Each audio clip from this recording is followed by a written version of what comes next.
Welcome back to the channel. This is Trinity Storm and you are watching second part of What If Experimented Naruto Was Saved by Kurama, Kushina and Minato.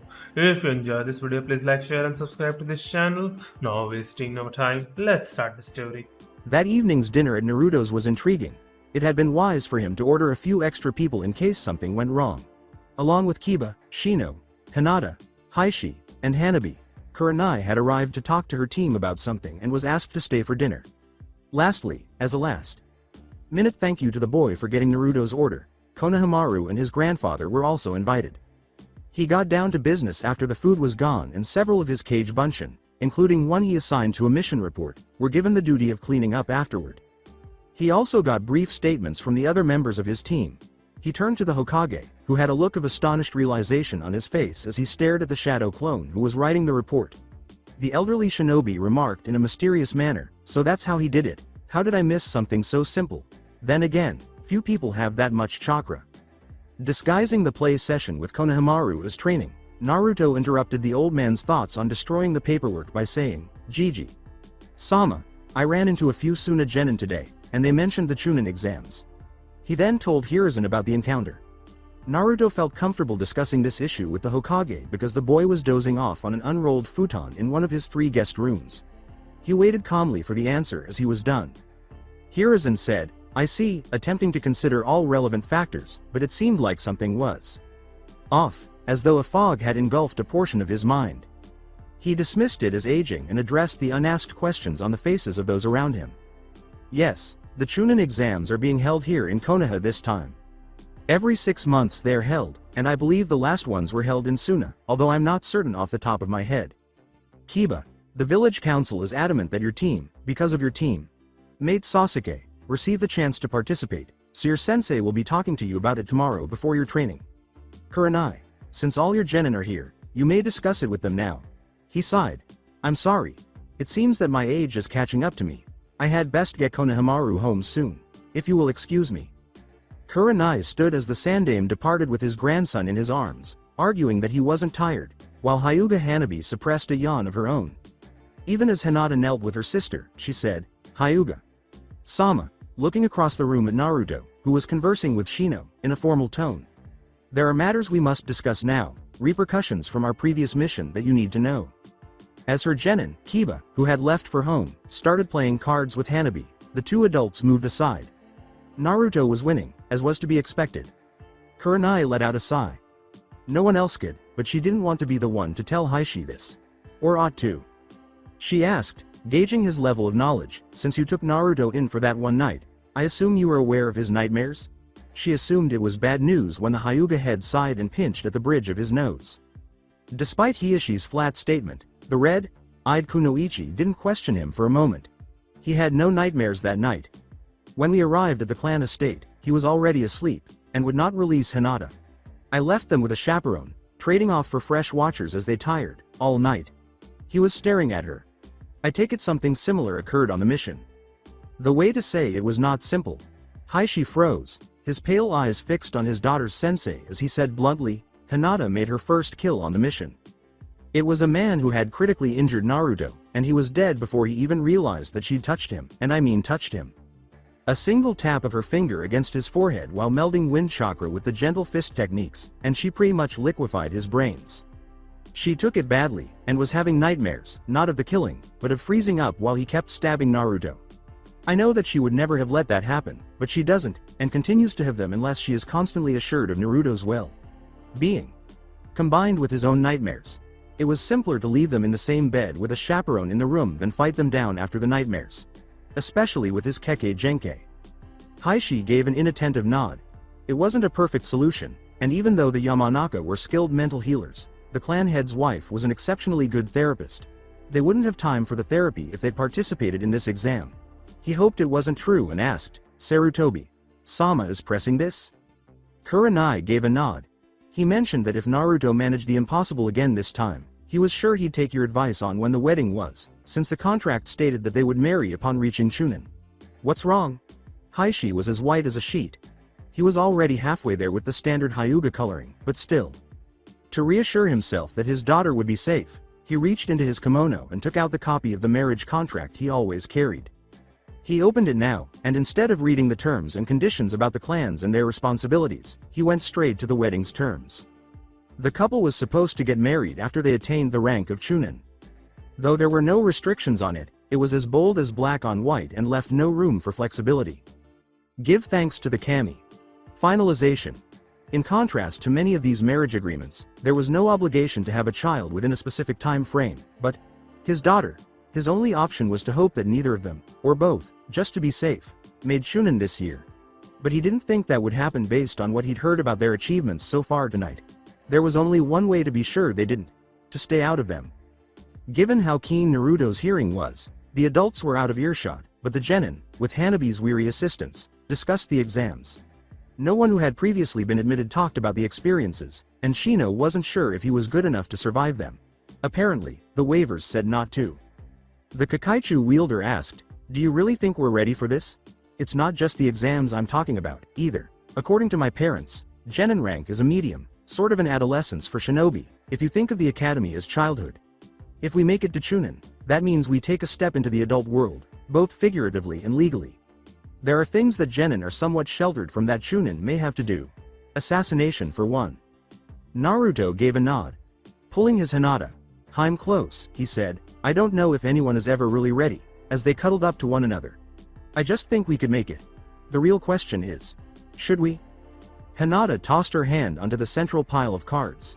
She shivered as Naruto's hand brushed against her arm as she moved, saying, "Fold. I think we should. As it is, any Chunin or Jonin can give us orders, and if Kuranai Sensei isn't right there, we don't have any leeway to work with beyond the orders themselves. If we're Chunin, we're expected to use our initiative in such matters.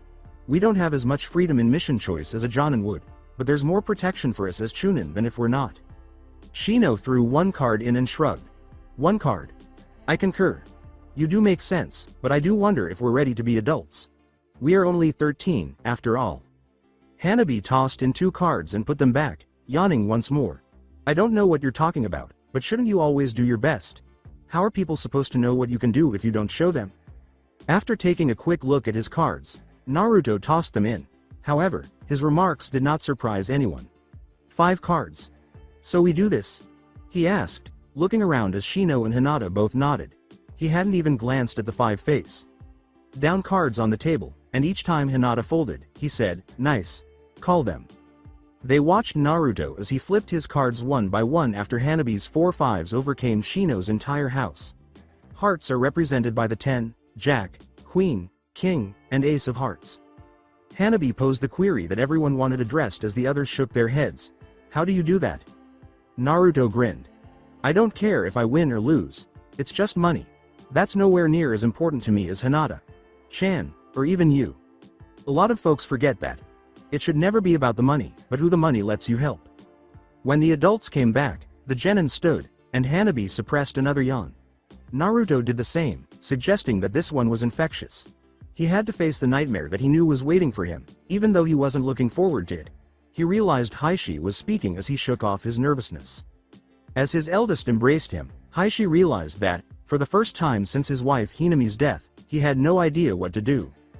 "Hinata, your sensei has explained certain events that have had repercussions that must be faced.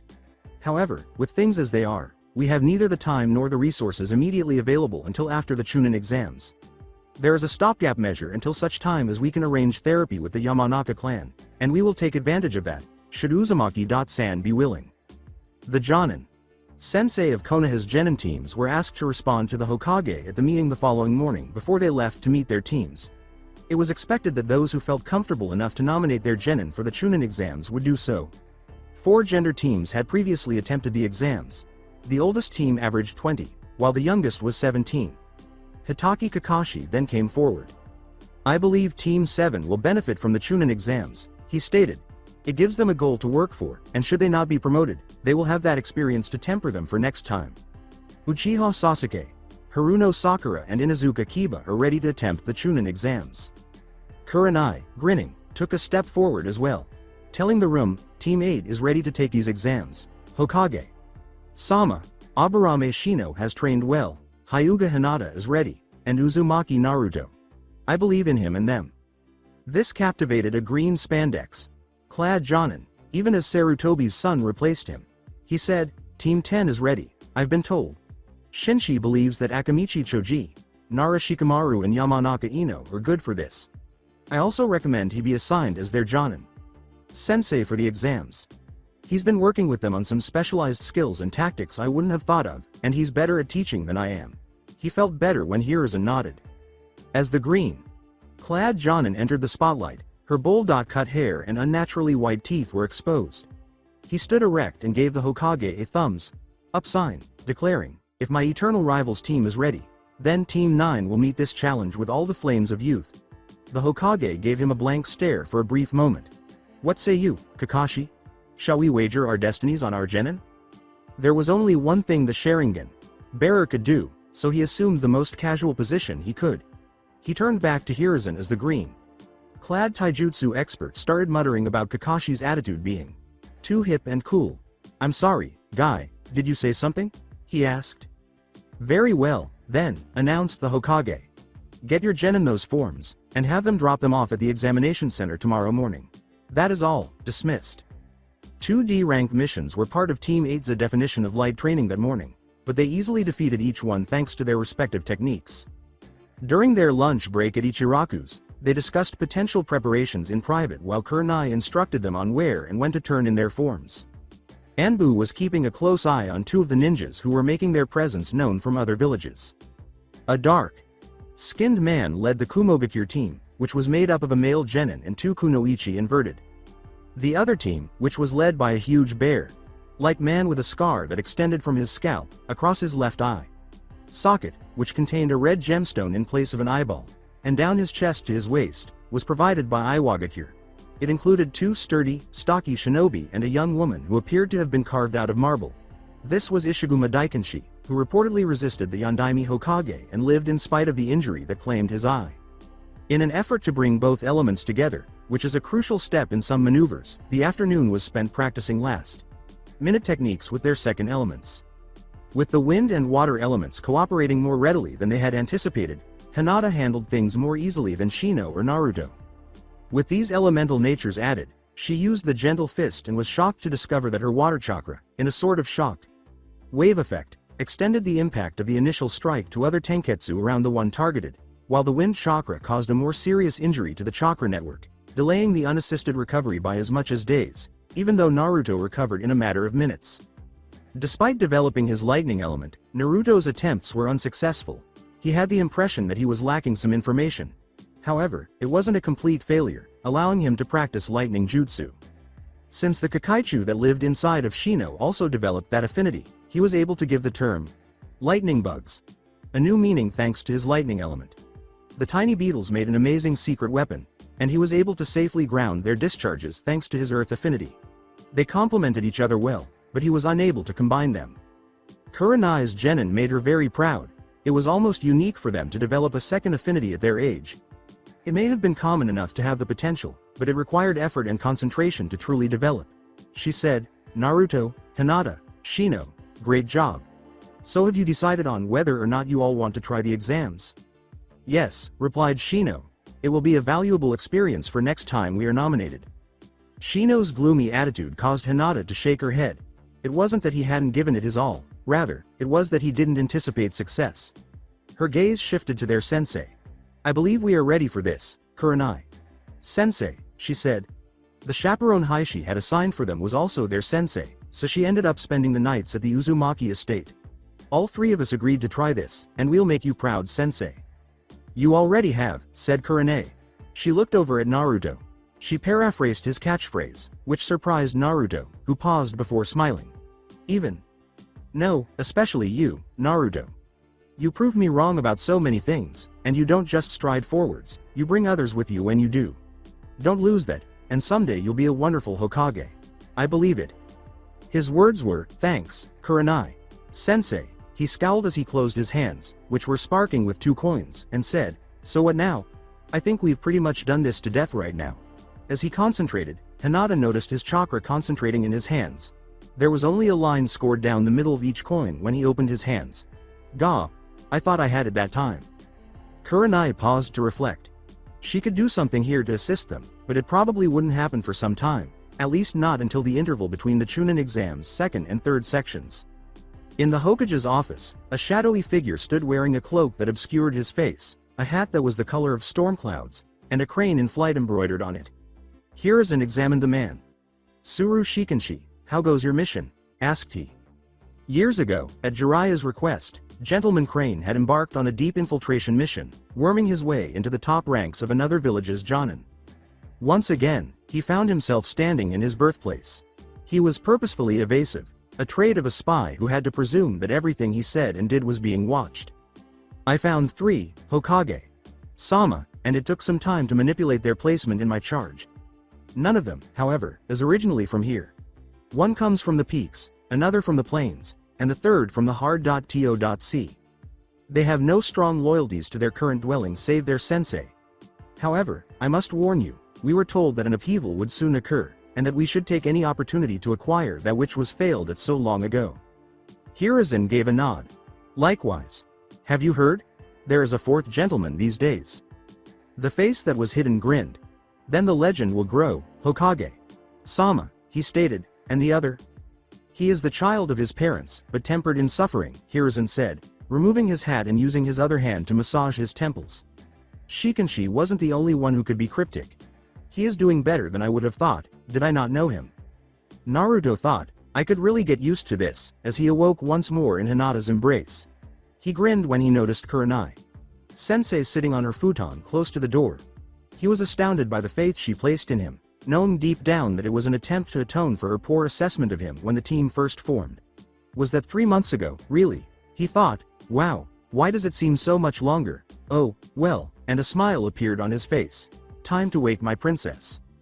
There were several reasons why Hinata liked sleeping in Naruto's arms. For both of them, the absence of nightmares was crucial. In the midst of a nightmare, she could only speculate about the harm Naruto might inadvertently cause. But his new way of waking her if he woke first was another, less obvious explanation. With his nose nestled into her hair and his lips lightly brushed against hers, she could easily grow accustomed to those morning kisses. She sat up and giggled as it tickled her ear. Kuranai Sensei was awakened by her giggle and got up from her bed.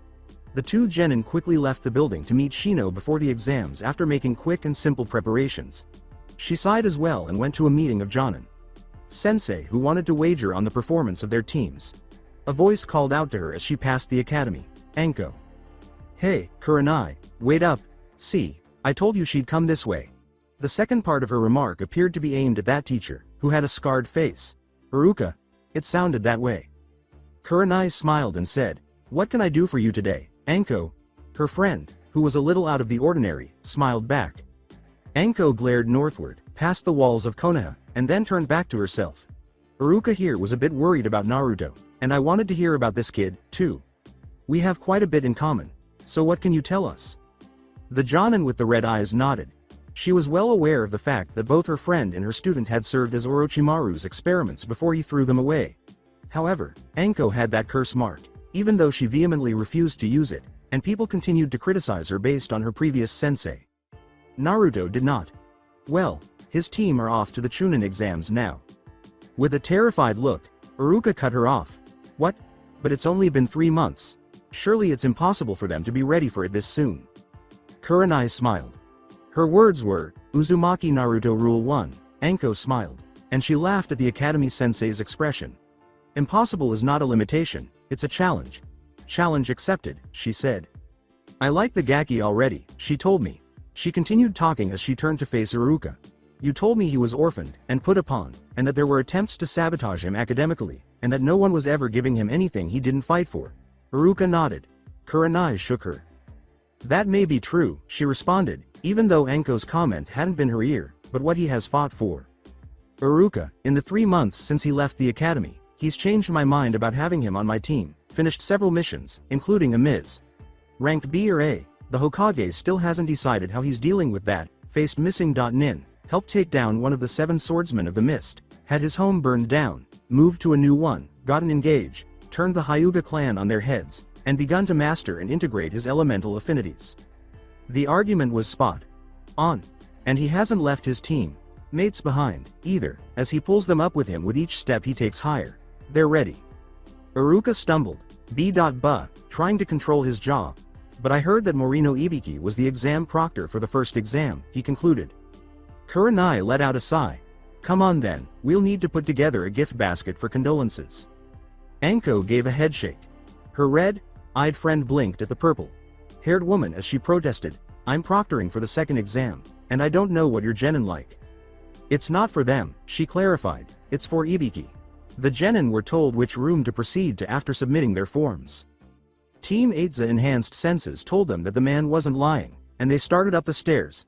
Outside a door that declared itself to be room 301, which was their destination based on the slip of paper they had been given, they encountered a group of Jenin. However, the number 205 was displayed on the door they had just passed. The two Jenin in front of the door drew Naruto's smile. Compared to their appearance, they smelled much older. He muttered multiple genjutsu to his group. They all nodded, then went to the next stairway and started climbing. The Jenin behind them heard Sasuke's voice instructing them to remove the genjutsu that covered the door. Naruto slapped his palm against his forehead.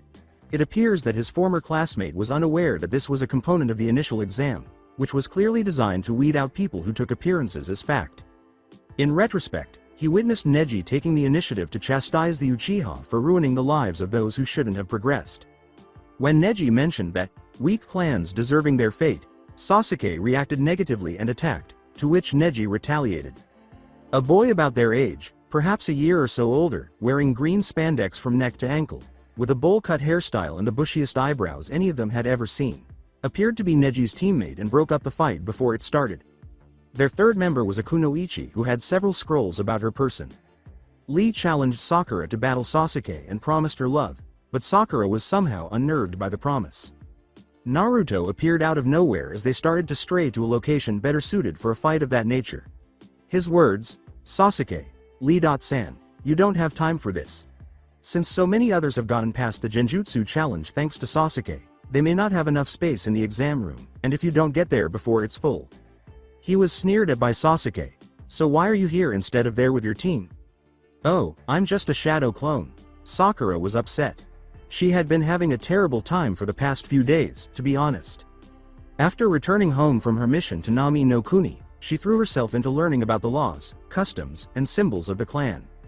And the clan of Uzumaki. When she went to look for it, she found it there. However, her parents caught her in the act and insisted on knowing why she was examining this. She wished she hadn't told them about the situation. Her dad just gave a nod. After being removed from active duty, he worked as a research nin at the hospital, but her mother was the counselor for shinobi without clans. Sakura assumed she was referring to a metaphor when she muttered that the CRA had finally given her something to use against a demon, and she quickly fled. It seems that Naruto was disliked by her mother as well. But she had to go look that up because the CRA reference kept coming up in her head, and discovered something that came very close to being a horror. According to the Clan Restoration Act, a clan that was in danger, one that had only one male member of the line left alive, was permitted to take several wives in order to help rebuild that clan. The fine print was the true issue. When a much younger Sakura asked her father why he didn't just skip it, he replied that the chore of reading it could be far worse than not knowing what was in it. Her father had frequently complained about having to read it. In this instance, the fine print was terrible.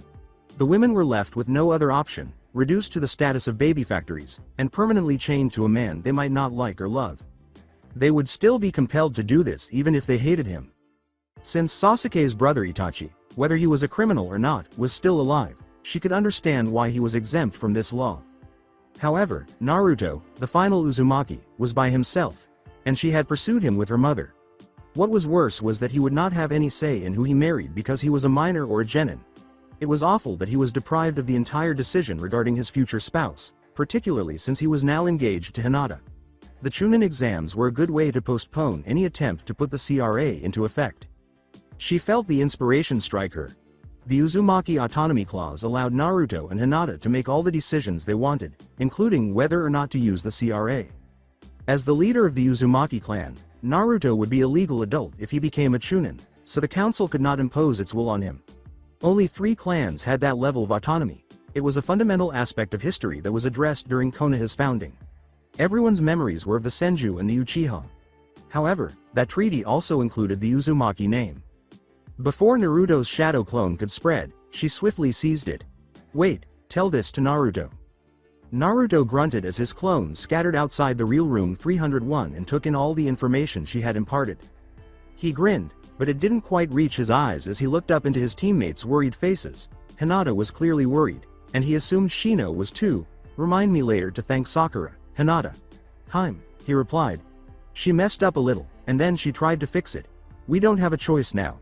If we don't make Chunin, we lose our freedom and future. He grimly extended his hand. Team 8. Chunin or bust. Naruto's smile now extended to his eyes as his friends placed their hands on his, echoing his words, and a glimpse of the younger, naughtier Naruto emerged. Let's show him how it's done. They then pushed the door open and entered. Kuranai came into the room with a tense Iruka at her heels, and Kakashi looked up. Anko had gone to prepare for her big entrance, after helping with Ibiki's condolence gift, which included several flowers that could be turned into poisons and other medications that would be helpful to a specialist in torture and interrogation. The odds and wagers written on the blackboard at the end of the room caught her attention as she sat down. Kakashi muttered, I thought it was my job to be late, while Kuranai took out her coin purse. The red-eyed Kunoichi shook her head in response. Had to arrange for a condolence basket for Ibiki. The odds on my team passing any of the exams look slim. The Jenin with one eye nodded. Only a few people really know what he can do, and a lot of them have never seen Hinata as anything but weak. I've put a bit of money on both teams. Kakashi was sitting on the opposite side of the copy. Ninja when Guy said, so I see, my eternal rival, over his shoulder. Sasuke to reach the finals, but not make Chunin. Isn't that a little unyouthful? Asuma sat beside Kuranai, and Shinji sat across from him. Kakashi shook his head. Sasuke has the skills to be Chunin, but he lacks the necessary attitude and maturity. He's too obsessed with revenge or his clan, and tunnel vision isn't a good trait in a ninja. Kuranai shouted her wager. As the odds were frantically calculated and posted, there was silence. 50 Ryo that Team 8 makes Chunin. Others started rushing to cover the bet. She sat down and observed that there were no clan heads present. Haishi said someone called for a CRA invocation. That must be why the clan heads aren't here, she murmured. Any more on that? Shinji raised his voice, but Asuma shook his head. Counselor Haruno brought it up, he stated. She apparently found a reference to the Uzumaki clan, and realized that with only one member alive, the CRA had to be enacted for the boy in the interests of Konoha. Which means whoever the council can convince to bribe them. The youngest gentleman was asked by Guy, aren't you a little cynical for your age? Shouldn't you have a youthfully optimistic outlook as life decrees? Shinji gazed at the ninja wearing spandex. That was being optimistic, he sarcastically shot down. Naruto and his group were in a very crowded room, and the doors shut as the other groups moved in behind them. Although there were ninja from all over, Naruto kept an eye out for those who had a Konoha Hite. 8 first. He was aware that 8 such teams had been nominated, and he could see them all here, including the teams of Lee, Sasuke, and himself. He noticed Team 10 coming as they stood there and murderous intent started to rise and flow in their direction. Shikamaru appeared to have been through a lot, but Choji and Ino didn't appear any different from who they usually are. Twice. Naruto yelled, hey guys, as they came closer, what happened to you, Shikamaru? The easygoing boy let out a groan. Naruto nodded in response to his question. Remember how I said once that hating someone is too troublesome? I've changed my mind. I really hate Shinji, Sensei. Naruto looked to a much simpler source of information because it would have been impossible to drag the story from him. Ino. Shinji. Sensei decided that Asuma. Sensei's training regime wasn't really pushing us very hard, so he increased it a bit, had us multitasking, more physical training and sparring. A few extra jutsu each so we weren't relying on our clan's techniques all the time, that sort of thing, she informed him. Then of course Shikamaru says it's all a drag and troublesome, and he'd rather just play shogi with Asuma. So Shinji. Sensei says, go ahead, play shogi. But you have to do everything else at the same time and you can't look at the board. It took Shikamaru a few tries to start winning at shogi again, and he's been kind of upset with Shinji. Sensei ever since. Hinata's stutter was no longer an issue, even though she spoke softly. You seem to like him, Ino, she said, asking in spite of herself. Ino laughed. I'm not crushing on him or anything, but Shinji. Sensei has this cool and villainous air about him. He said I wasn't active enough, and that I looked hungry. I told him I was on a diet, and he insisted I write it out for him. He looked it over and handed me a different one. When I complained about what it would do to my figure he just smirked. And I felt this chill, and he said I just have to do more physical activity to keep my looks. She breathed deeply, and not in a love struck. If anything, she appeared irritated. He's all about results and methods. It's like he has a goal in mind for us, and if we fall over before we get there, he'll just prop us back up and tell us to keep going. Shoji placed a chip in his mouth and grunted. He's effective though. Naruto noticed that all 12 of Konoha's rookie teams, those who had never taken the exams, were standing near the door, drawing unwanted attention from the other teams. A young man with white hair who was probably 20 years old, if Naruto is to be believed, slithered closer. "Can you guys please not attract too much attention?" he murmured. "I barely got through my first 6 tries at this, and I'd like to survive my 7th. Something about him seemed familiar. Although he wore glasses and the Konoha Hide.8, Naruto wasn't bothered by his appearance. Did they have time? He was sure he would remember in time. But this stranger was still talking. He concluded, "My name is Yakushi Kabuto," despite Kiba falling for the ruse. He whistled, apparently annoying the other shinobi, 6 times. "Huh?" He was clearly looking for information, and the white-haired man grinned as he said, "Bet you know a lot about the exams, then." "Of course, I have no way of knowing how they're being judged this time, but I have acquired information on all the other contestants at this time," he said. "I keep it all encoded on these handy ninja cards, and it requires my chakra to access it." Naruto leaned toward Shino as he produced the cards. "How long does the chakra retain its signature when your Kakaichu eat it?" he murmured. Shino pressed his left bicep with 2 fingers. "Then, about 20 minutes.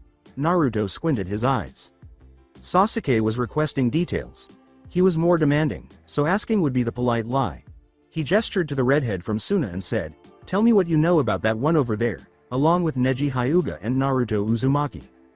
Kabuto said, "Oh, you make this too easy," while laying out his cards, and Naruto cut through them with his claws, pulling them back quickly enough that nobody, unless people knew he had them, could be certain of what they had observed. Kabuto was even staring at his torn cards in shock. Years of labor were gone in an instant. He looked at the boy in the orange outfit. He yelled, "What did you do that for?" Naruto gave him a look. He decided it was his smell. Where did this man's familiar scent come from? As the older shinobi stood, he turned back to Shino and Hinata and started speaking with them. "If you think bringing those cards out in a room with so many ninja was a good idea, I can see why you failed 6 times. If any one of these ninja can siphon off your chakra, that information would be stolen.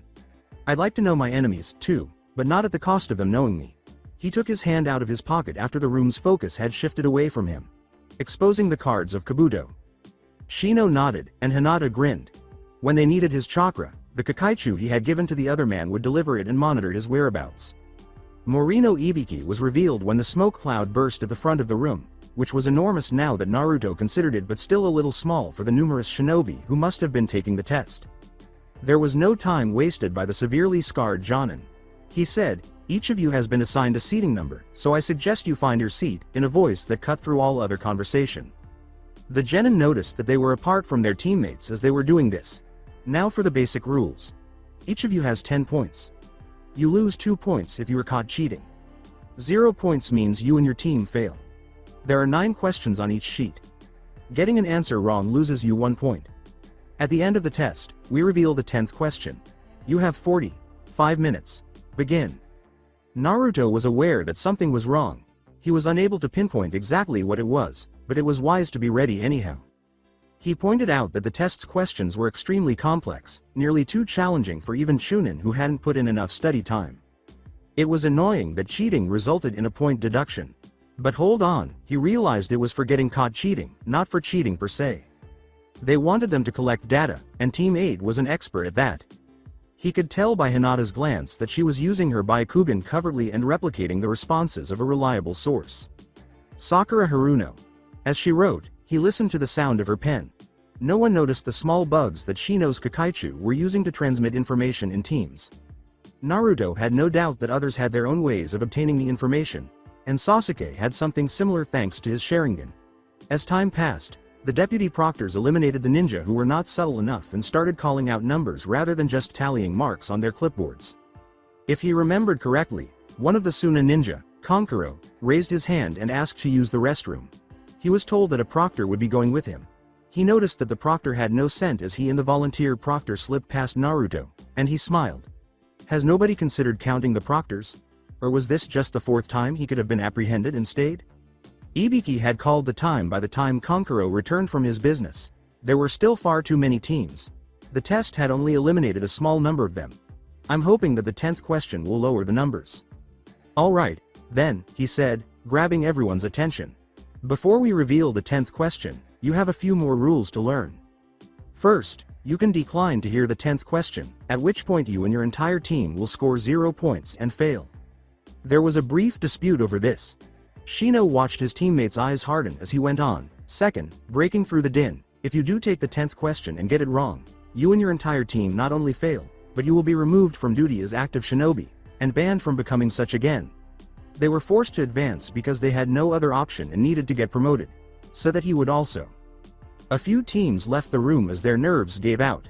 The numbers in the enormous room were slowly removed by the trickle, until at last there were only 90 shinobi left in their seats. But as Ibiki started talking, it might have been less. The equivalent of 5 teams of shinobi stood, waved at the proctors, and departed the room. Excellent, he said. Those of you remaining here have chosen to go on knowing the consequences of failure, into an unknown situation. Seated plants, you may withdraw. Those of you remaining, pass. Most of the room was filled with puzzled looks as Sakura posed the question. But, what about the 10th question? Ibiki grinned malevolently. He remarked, you already answered that. The smile appeared to be a little. No, his expression was blatantly sadistic as he took off the bandana covering his scalp. This man's strength was demonstrated by the numerous scars that crisscrossed his scalp. As shinobi, you do not always have the luxury of knowing what you're getting into, but sometimes you will know that death, or a worse fate, are waiting for you if you fail. A shinobi doesn't get to pick and choose their missions, and those who would retreat rather than take their mission are worth nothing as ninja. Now. A bundled figure crashed through the window, sending kunai tied to the corners of a banner flying into the floor and ceiling. The writing on the banner identified the attractive woman as Mitarashi Anko, the proctor for the second exam, as she struck her pose while holding another kunai. In addition to her Konoha Hite.8, she was wearing a trench coat, a miniskirt, and a lot of netting. She was standing there calling out. After a brief moment of counting, she whispered to Ibiki, "Tremble now, little Jenin. The second exam is nowhere near as sedate." She turned to the Jenin who was staring at her and started yelling again, saying, "You're slipping. There's far too many of them. I guess I'll have to clean up for you. Again." Then she jumped out of the window and led the frantic rush towards the area known as the Forest of Death. "All right, you worms. You might actually make Chunin. Or at least survive the next exam. Follow me to training ground 44, she said. Naruto coughed as Ibiki started to pick up the test papers. He and his teammates presented the ninja information cards that Naruto had stolen from Kabuto to the torture and interrogation specialist.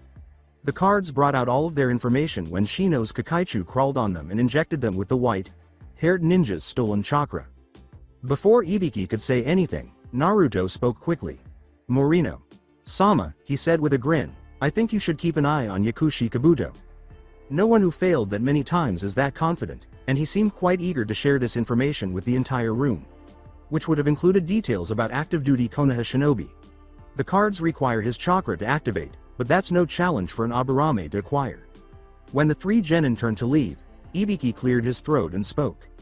When he said, "I'll have this checked out, but 2 questions before you go. First, what raised your suspicions?" Naruto gave a shrug. "I've never seen his face before, but he smells familiar. Given the way my past has gone, that's not a good thing. If I remember more, I'll let you know." Second question. How did the rest of the genin not notice you staying behind, especially in those orange outfits that 2 of you are wearing? Before they rushed to catch up with the other genin, Hinata had a chance to respond. "Morino. Sama, what color is a tiger?" The fence surrounding training ground 44 was at least 20 feet high. Despite being known as the Forest of Death, Anko considered it to be one of his favorite places in the world because of how dangerous it was. As she was explaining this to the group of genin, she noticed one of them, the Uzumaki Naruto Kurenai, had spoken so highly of, looking off into the forest rather than listening. A careless slap deflected a thrown kunai that was meant to wake him up over his shoulder, landing it near a group of Kusagakure ninja. But Naruto took a deep breath. He spoke slowly, "Hinata. Chan," while the Hyuga girl gave the proctor a fierce look. "Hi?" she asked, glaring without stopping. He remarked, "I like this place." He turned to the purple-haired Jonin and said, "It's honest. Forest of Death. It's not hiding." It just is. You were saying? Anko evaluated the young man. She realized now that he had been listening. He was simply listening to more than what she was saying. The second exam is a survival mission, with a twist, she said, in that each team will be issued a scroll, marked as an Earth or Heaven scroll. You will have 5 days to reach the tower within this training ground, against everything the Forest of Death can throw at you. However, it's not that simple. You have a couple of rules to follow if you want to succeed. First, you may not open the scrolls. You will not like what happens if you do, and then you will fail the test as well. Second, you cannot enter the tower unless you meet 3 conditions. You must get there within the 5 days, with both an Earth and a Heaven scroll. You must have a full team. If one of you dies, then you fail. Other than that, have fun. There are several tables containing paperwork stacked on top of them. Before you receive your scrolls in those covered booths over there, you have to fill out those waivers. They acknowledge that you are entering this test of your own free will, and that no one can hold it against us if you die or something. You hand in 3 waivers, and you get 1 scroll. After that, I'll see you later. The first team to take advantage of their waivers and exchange them was Team 8. They were given a Heaven scroll inside the covered booth, and when they came out, they saw the purple-haired Jenin standing motionless, speaking curtly with a grass nin who had an unnaturally long tongue. According to the kanai she was giving to the proctor, that was prehensile. After quickly looking at their gate number, the Jenin hurried to reach it. Team 8 was pretty much in their element inside the forest. They could avoid the majority of the predators that would pose a threat thanks to Naruto's scent. Following skills and Hinata's Baikugan, and Shino's Kakaichu could scout at a level that was higher than most could. Shino had more people in his colony than Naruto's shadow clones combined. They started making plans together. The Konoha teams were avoiding each other as targets by tacit agreement. Before the Rain Nin could set up an ambush or battle plan, Team 9 was fortunate enough to come across an unfortunate group of Omega-tier ninja who were carrying a Heaven scroll. After that, they started running toward the tower, but Lee insisted that they pause for a moment to assess Sakura's team's performance. Ino took a step back from her target's thoughts. She said, "They have an Earth scroll," to Shikamaru. "Gah," he moaned. "Even with all the training Shinshi Sensei put us through, getting the right scroll is going to be such a drag. Choji, can you make them go away?" Bubun Kakudai no Jutsu. Shikamaru leapt away, and the Akamichi's arm grew enormous. The Kiri ninja staggered as the Nara let them go, just before Choji's arm struck, sending them flying into the forest. As the other team vanished into the trees, Ino held her hand over her eyes. "Okay, let's find another ambush to bust then, shall we?" Kabuto gave his teammates a scowl. He had them, even though they were idiots. He had enlisted them and their sensei as deep cover operatives for his master. The fact that his cards were gone bothered the white-haired ninja a little. The skill required to convert the cards he had created into standard playing cards before Uzumaki destroyed them had impressed him greatly. Only 2 ninja had been in close enough proximity to execute the trick, and that Naruto. Kabuto was certain that the brat's only true skills were SL8 of hand and refusing to die when he should, regardless of the rumors. He grinned as he turned to face the unfortunate Takigakure group that his friends had massacred for their scroll. He yelled, "I'm going to check on something. I'll meet you at the tower in a few days." From his hiding spot, Naruto gazed down at the sand, blood, and corpses in the clearing. Hinata nodded after a brief glance, and he knew she had noticed the same thing. To date, none of the Suna ninja had taken any action against this Rain team. They were not required to. The Rain ninja had perished horribly, crushed by the sand and buried alive, as Gaara's sand had done all the work. Gaara scowled at the discovered scroll. He snarled, "Earth, useless," and tossed the scroll aside, glancing at the corpses. "Mother says they were not enough. She needs more blood. Come along." It appeared to Team 8's covert eyes that even Gaara's family was afraid of him. The scroll was unnoticed by a swarm of Shino's insects. As he jumped, ran, ducked under a huge snake, jumped again, sprang from tree to tree, and ducked under the giant snake once more, Kiba thought, it was not his day. It turned out that the rock he and Akamaru had responded to nature's call on was a huge snake. One that, to put it mildly, was not pleased with the way they'd roused it. After 10 minutes of running, his endurance was beginning to wane, and when he struck the branch, his sandal slipped, sending him tumbling forward while his companion fell backward, into the mouth of the snake. As the snake closed its jaws, Kiba closed his eyes and let out a silent cry of desperation that echoed through the trees. which was unfortunate because he failed to notice the two orange blurs that skipped through the branches. One blur sprang into the mouth of the giant snake to pick up the small white dog, while the other blur slammed both of her feet against the underside of the branch he had just fallen from. Hinata caught him before he could fall very far, swinging him to the next branch down where Shino was waiting to catch him. Following the mission to Nami no Kuni, Naruto's wardrobe needed some redesign. Kujaku Dansei was quite proud of the new outfit Naruto wore, which featured flaps and panels over the knees, elbows, shoulders, shoulder blades, and a whole series along his spine. Areas where Naruto could most easily manipulate his bones into protrusions. In addition to pushing his chakra into those areas, the orange-clad shinobi convinced the snake that this meal wasn't worth the trouble by catching the ninja hound and stopping the small dog from becoming an appetizer. The bone metal spikes and blades then emerged and drove into the soft tissues of the snake's mouth. Naruto used his right hand to strike out as the giant serpent opened its mouth again, his claws growing longer and sharper as he fed chakra into them, and the claws penetrated the snake's brain. Whereupon, with a pop and a puff of smoke, the called creature disappeared. Naruto quickly made a hand signal, pulling in his spikes, and was thrown to the branch where Kiba and his team were waiting by several of his shadow clones. When the boy was reunited with his best friend, Shino said, "Kiba-san," without pausing. "Where is your team? You three must have stayed together." Sakura and Sasuke glared at the grass ninja as she stood there with her head at a slight angle. The two were worried that Kiba hadn't come back, but Sakura saw it as a blessing and was talking to Sasuke about the CRA's limitations, a topic he hadn't been particularly interested in until she told him that he wouldn't have much of a choice until the stranger had entered their campsite. They were prepared to fight, but the other ninja's deadly intent paralyzed them. As it stood, they were in trouble. "This is what you want, isn't it?" Sasuke said, removing their heaven scroll from his equipment pouch and holding it up.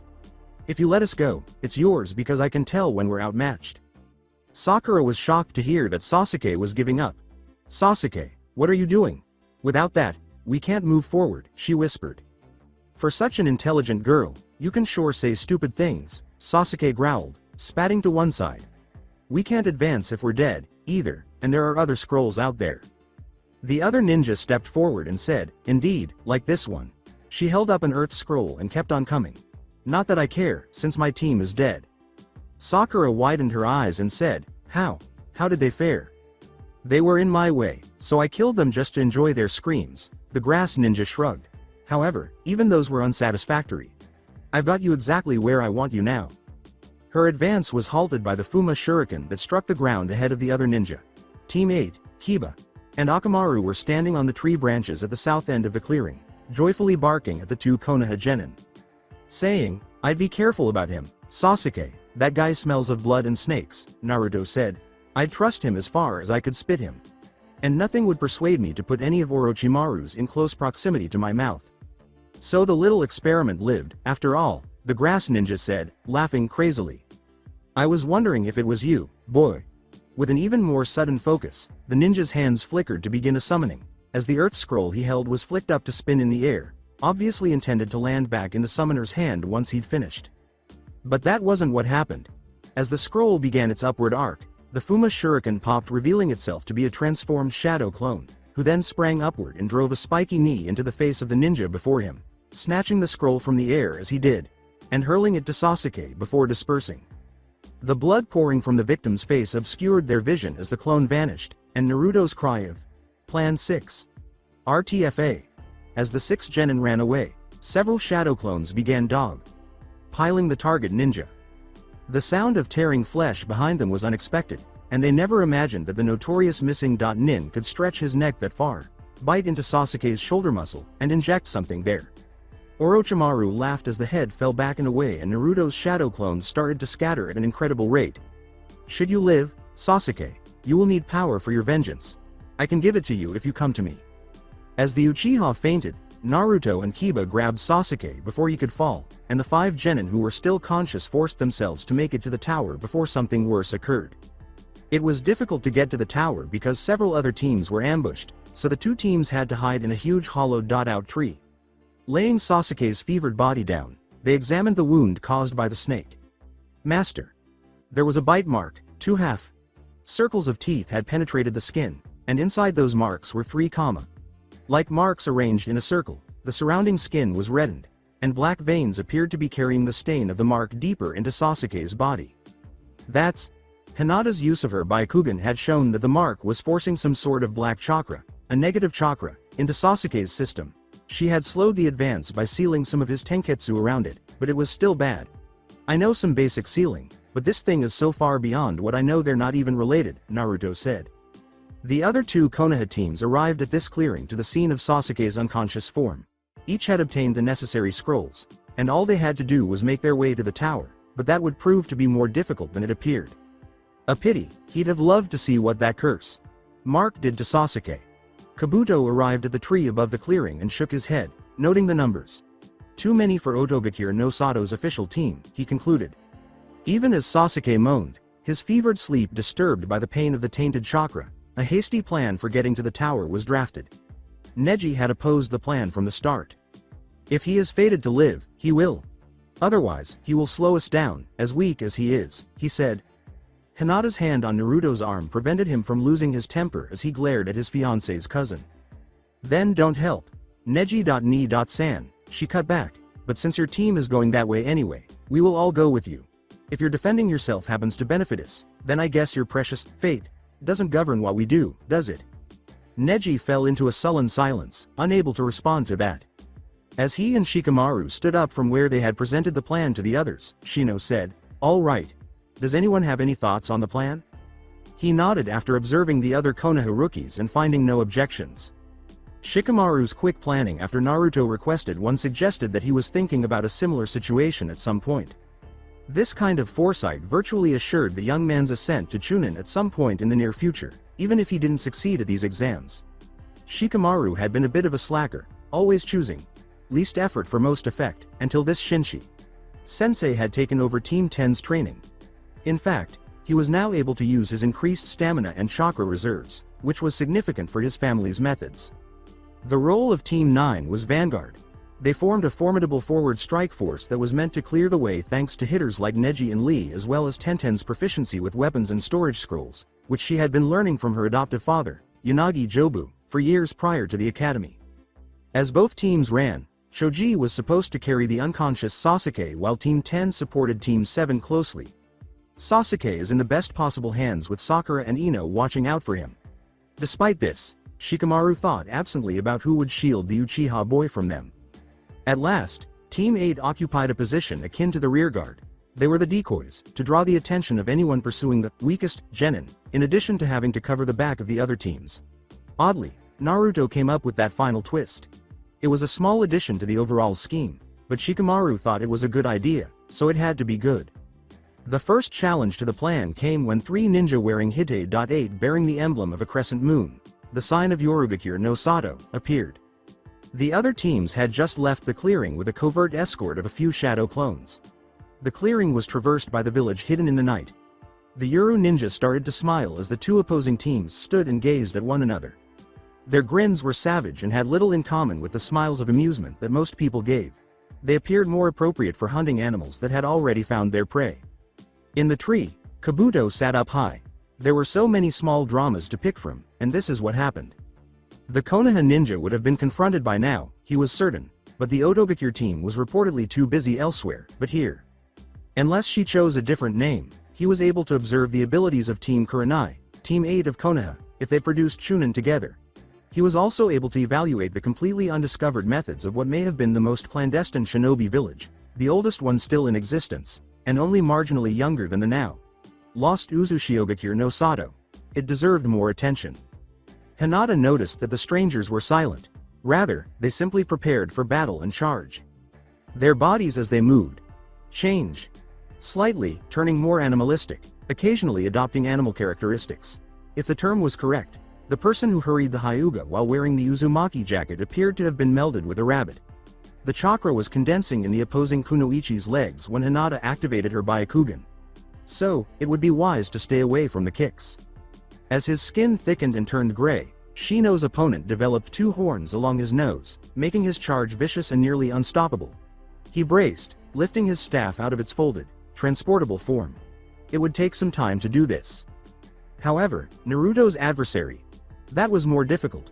When his feet left the ground in a swoop rather than a charge, wings appeared from his back, his eyes turned solid black, his hair had turned to feathers, and the two ninja.to he raised were pointed directly at the Konoha Jinchuriki. This was definitely not what the deep cover spy had anticipated. Owing to the burnout that its subjects experienced, Orochimaru had briefly experimented with this field of study before concluding it was subpar and discarding it. It appeared to have been perfected by someone now. This was noteworthy. Kabuto quickly began taking notes after pulling out a scroll. Even as the rabbit girl cartwheeled to land on her feet, her opponent lifted her other foot off the ground as Hinata ducked under another kick. Her fringe and bangs flew up in the slipstream of the passing foot, and it swept past her face as she leaned back just enough for it to miss. The young Hyuga sprang into action when she saw the first opening of this battle, combining water and wind chakra into her gentle fist to create a storm-like effect in her opponent's tenketsu.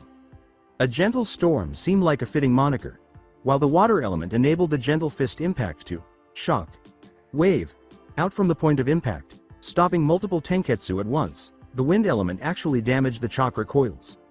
The Yuruku no Ichi was struck in the lower back, immediately losing the center of her chakra network. Her animal features vanished as she fell, unable to move her legs. Naruto was aware that his typical methods would not be effective against this foe. He could attempt to barrage the Hawk-Man with shadow clones, but Naruto's clones couldn't change course in midair because the other ninja had wings. Not so simple. He had only one chance to hit his enemy. Right before his enemy hit him, Naruto started channeling chakra to his ears while extending his claws. His sense of smell was useless in this situation. Hinata and Shino were already dealing with their own issues, and to make matters worse, his passenger decided to start causing a commotion at this very moment. The Kyuubi was yelling, "Whiskers, brat," while Naruto was trying to concentrate. Naruto was able to suppress the fox's voice, but something rang true. Cats and foxes have them for a reason. You have to feel him with your whiskers. He also fed his chakra into his whisker marks, expanding it slightly. He sensed something as they grew and flared blue. The wind? No. Movements that caused the wind to change. A cat or fox would use its whiskers to help with balance, to indicate distance, or to move around in tight areas. Naruto had a chance, especially with his hearing. Only one, as Naruto would lose if his opponent discovered this trick and made up for it. Now, surprise was his only advantage. As he tossed aside his broken staff, Shino gazed at his now dead opponent. He sensed that had been too close. Just as his Kakaichu had almost defeated his opponent from chakra exhaustion, his staff had broken. Now that they had gorged themselves on the chakra, his insects would not be much use until they had either slept it off or released it in some other way. As Hinata defeated her opponent, he turned to face the others and watched as Naruto poured chakra into them, causing his whisker marks to glow and then almost shine. Although it was over in an instant, Hinata was able to see everything clearly because her Byakugan was still active and her heart was in her throat. Hinata could only stand there and yell her beloved's name as the Hawk Ninja swooped in too quickly for Shino to follow and aimed his blades at Naruto's back. Naruto sensed the movement, knew where it was going, and forced his love's scream aside so he could survive and return to her. Even as he poured chakra into his skull's bones, plating and studding his forehead with bone metal and cushioning his brain with a layer of chakra, he suddenly turned, twisting his arms outward and stabbing out with his claws. Naruto's claws swept aside the blades his opponent had in front of him, shattering the cheap metal as they twisted, carrying the Hawk Ninja's arms with them. The blonde shinobi then swung his head against his opponent's, striking his opponent's Hite.8 squarely. Like Hinata, Naruto had been wearing his Hite.8 around his neck lately, and his bone metal brow was much more powerful anyhow. The young Jenin and the swooping Hawk-Man collided with a terrible, sickening crunch, and both fell to the ground, rolling and tumbling across the clearing, bleeding off the collision's momentum and inertia before coming to a stop in a heap.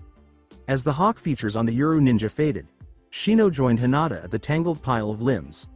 Hinata was the first there, her Byakugan shutting off in a subconscious decision to avoid seeing the worst for as long as possible. She could see that one was dead. She was aware that the forehead should curve outward, but his neck was lolling at an extremely odd angle. His Hite.8 was also buried in the brow, but his didn't. They used branches to pry the body away from their teammate. Naruto's back and neck hurt, but the pain was quickly going away, and his eyes were blurry. When the bone metal had retreated, he looked up to see a red mark on his forehead. He asked, bewildered, "Am I dead, and in heaven?" A concerned Hinata said, "No, why would you think that?" "Because I see 3 Hinatas, and if even one's not heaven, I don't want to go," The blue-eyed Jinchuriki humorously replied. Following that altercation, they made the hasty decision to go after their fellow Konoha rookies. Kabuto was standing in the tree far above, putting away the scroll that had so much written on it. It seems that Orochimaru-sama was correct about the Kimonohito inferiority, he thought quietly. Beast. People seem to rely more on instinct than intellect. But that Uzumaki. That most certainly wasn't the Deadbone Pulse, but it was close to it. Did that experiment work, after all? What else happened though? That thing with his whisker. Marks. The speed he recovered at. Those bones looked like metal, too. Did we awaken a Nukeke Genkei in the boy? Either way, it looks like we discarded him too soon. I think he'll drop out after this round. I won't be very useful if I'm dead. The tower's atrium was deserted, and the lyrical council written on the wall was a vague allusion to training regimens. Since each team had saved their heaven and earth scrolls to bring here, Shino was able to piece the puzzle together and open their scrolls. Still a little concussed, but recovering so quickly it was almost miraculous, Naruto sat leaning against a pillar. He would be fine in 5 more minutes, at most. Their sensei emerged in front of them, grinning widely, as the scrolls emitted smoke. Kuranai had heard about what had happened in the forest from the other teams when they arrived, but her team had clearly encountered a bit more difficulty after that. However, they had served as the decoys for that purpose. The difficult task for which the other teams lacked the necessary skills. She said, "Welcome to the tower, Team 8, with a tone of pride." As she looked over her students, evaluating their injuries and trying to gauge their mental health, she said, "Congratulations on passing the second exam. Before anything else, your friends made it in plenty of time, and Kakashi has called on someone far more experienced with seals than he to deal with Sasuke's affliction.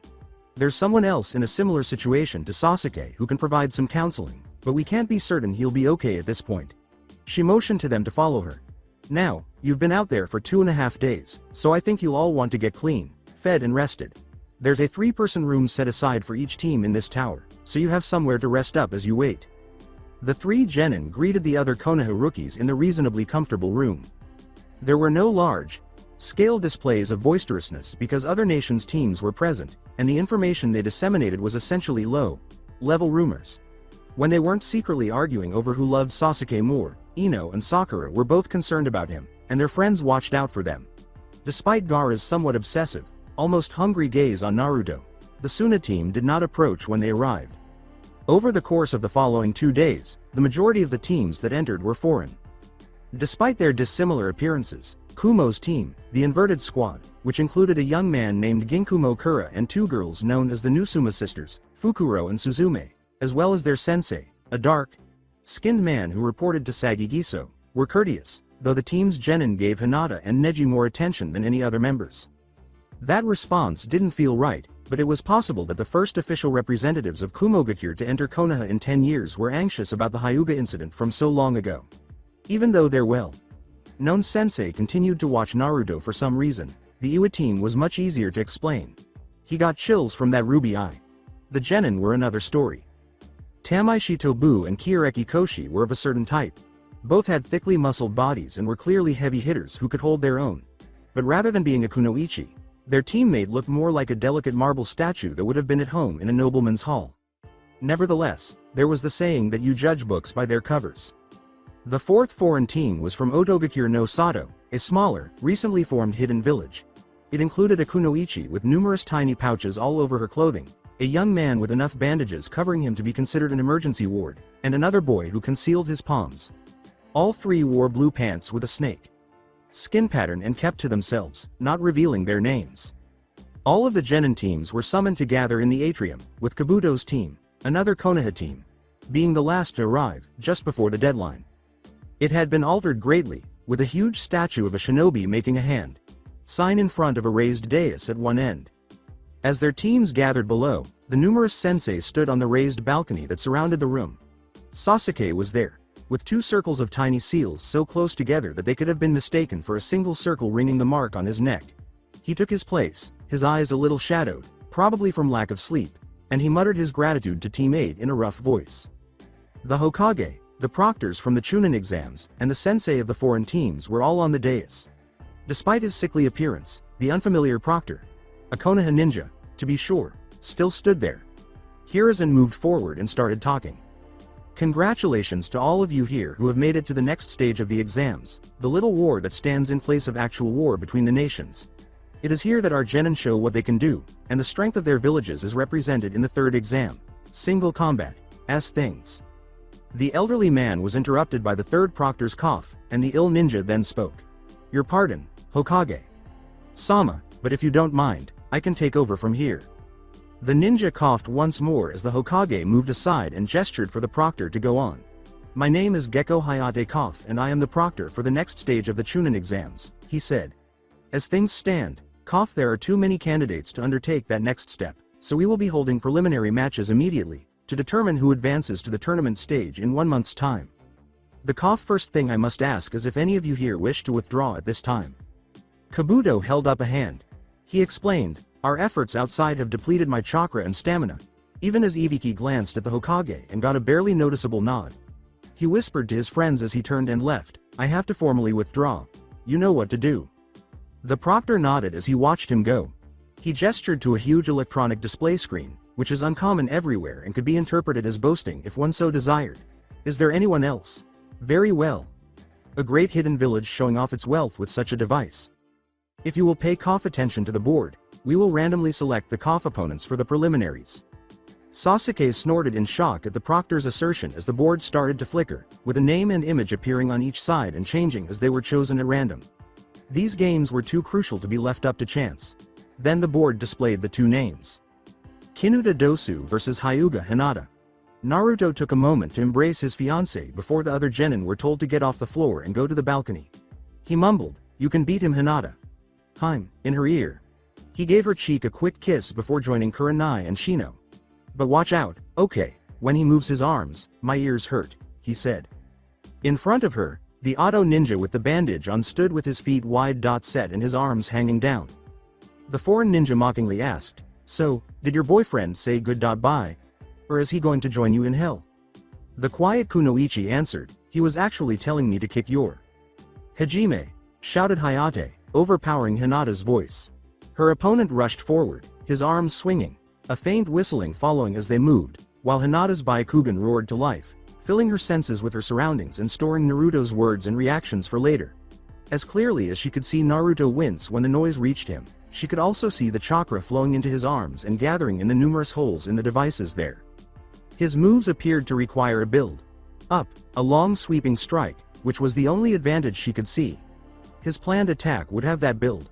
Up if he charged, as he had done now, and he could use a linear strike, otherwise, he would have to use round, house blows. Staying in close quarters, where the gentle fist technique's linear style would be quicker than his return strike, was the best course of action after dodging his initial attack. However, she noticed that he appeared overconfident, as if he didn't care whether he hit or not, her Byakugan conveying the carelessness of his taijutsu style.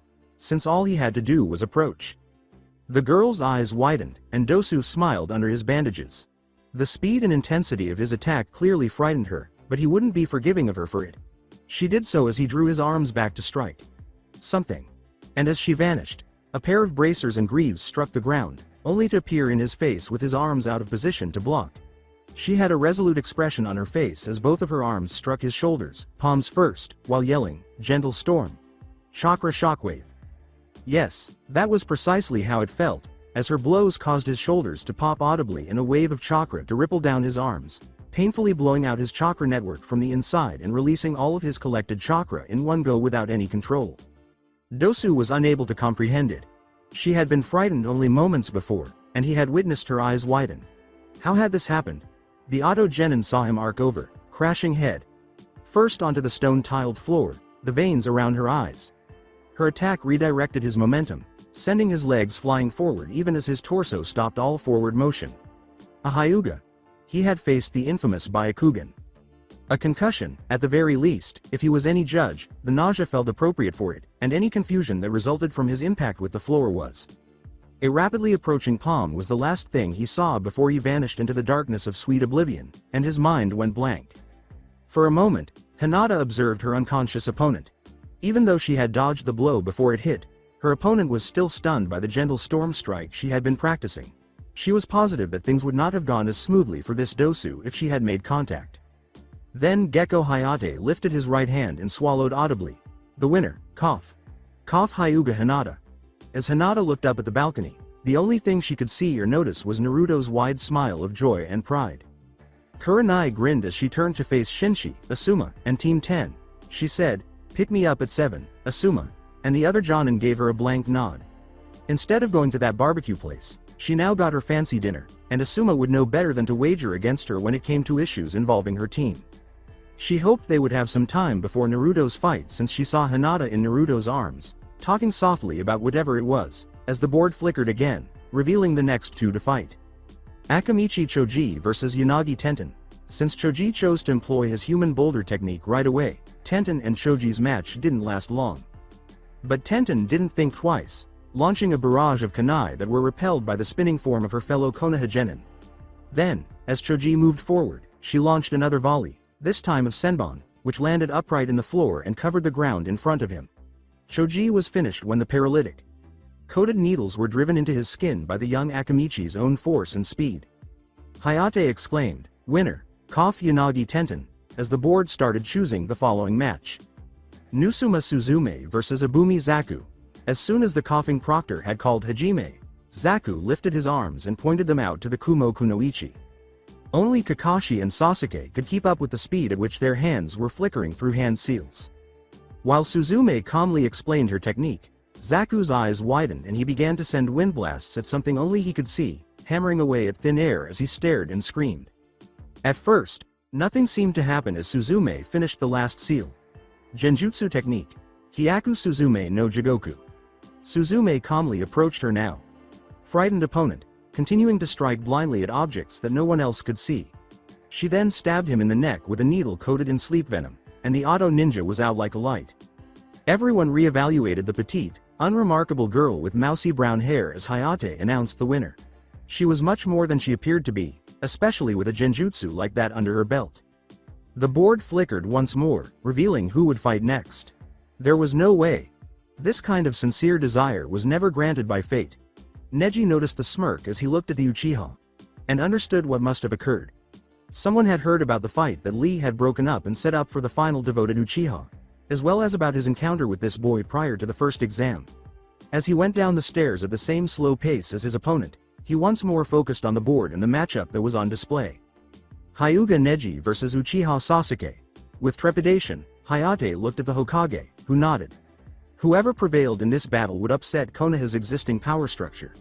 The civilian council members and, implicitly, the senior advisors would benefit if it fell in the direction of the Uchiha.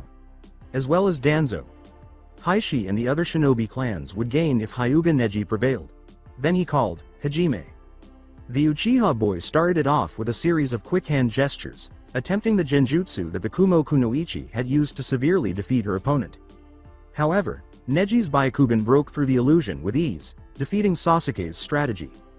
The elemental natures needed for Gentle Storm were beyond the Uchiha's capabilities, and the Sharingan was not accurate enough to replicate the Gentle Fist's Tenketsu. Blocking effect. Neji, who was firmly Earth aspect-head in his affinity, not that he had developed it, was also beyond them. As Sasuke started to execute another jutsu, Neji closed. Half. Remembered from months ago, Sasuke's water prison technique was never used. Sasuke almost failed even with his Sharingan, but he realized this was a poor technique as the water was drawn out of thin air. Given that both of his natures were against it, it must have required at least 2/3 of his remaining chakra to execute. Of course, with the overconfident Hyuga inside the water globe, it might have been worthwhile. As he started to run through a new sequence, Sasuke nearly lost the prison. Even though the Uchiha boy created a lightning chakra needle and pushed it in the direction of the globe of water, it was difficult to split your chakra control in that way, and the globe rippled. After being startled by the water prison, Neji gasped, which was apparently a good thing because it filled his lungs with air. As Sasuke dashed through the hand seals to activate the lightning needle, he started to worry, but when the globe's surface and the chakra that keeps it in form rippled, he recognized a chance. Neji struck as the needle was being pushed in the direction of the water prison, his gentle fist blow piercing the water's weak spot and piercing Sasuke's arm's tenketsu, scattering the needle.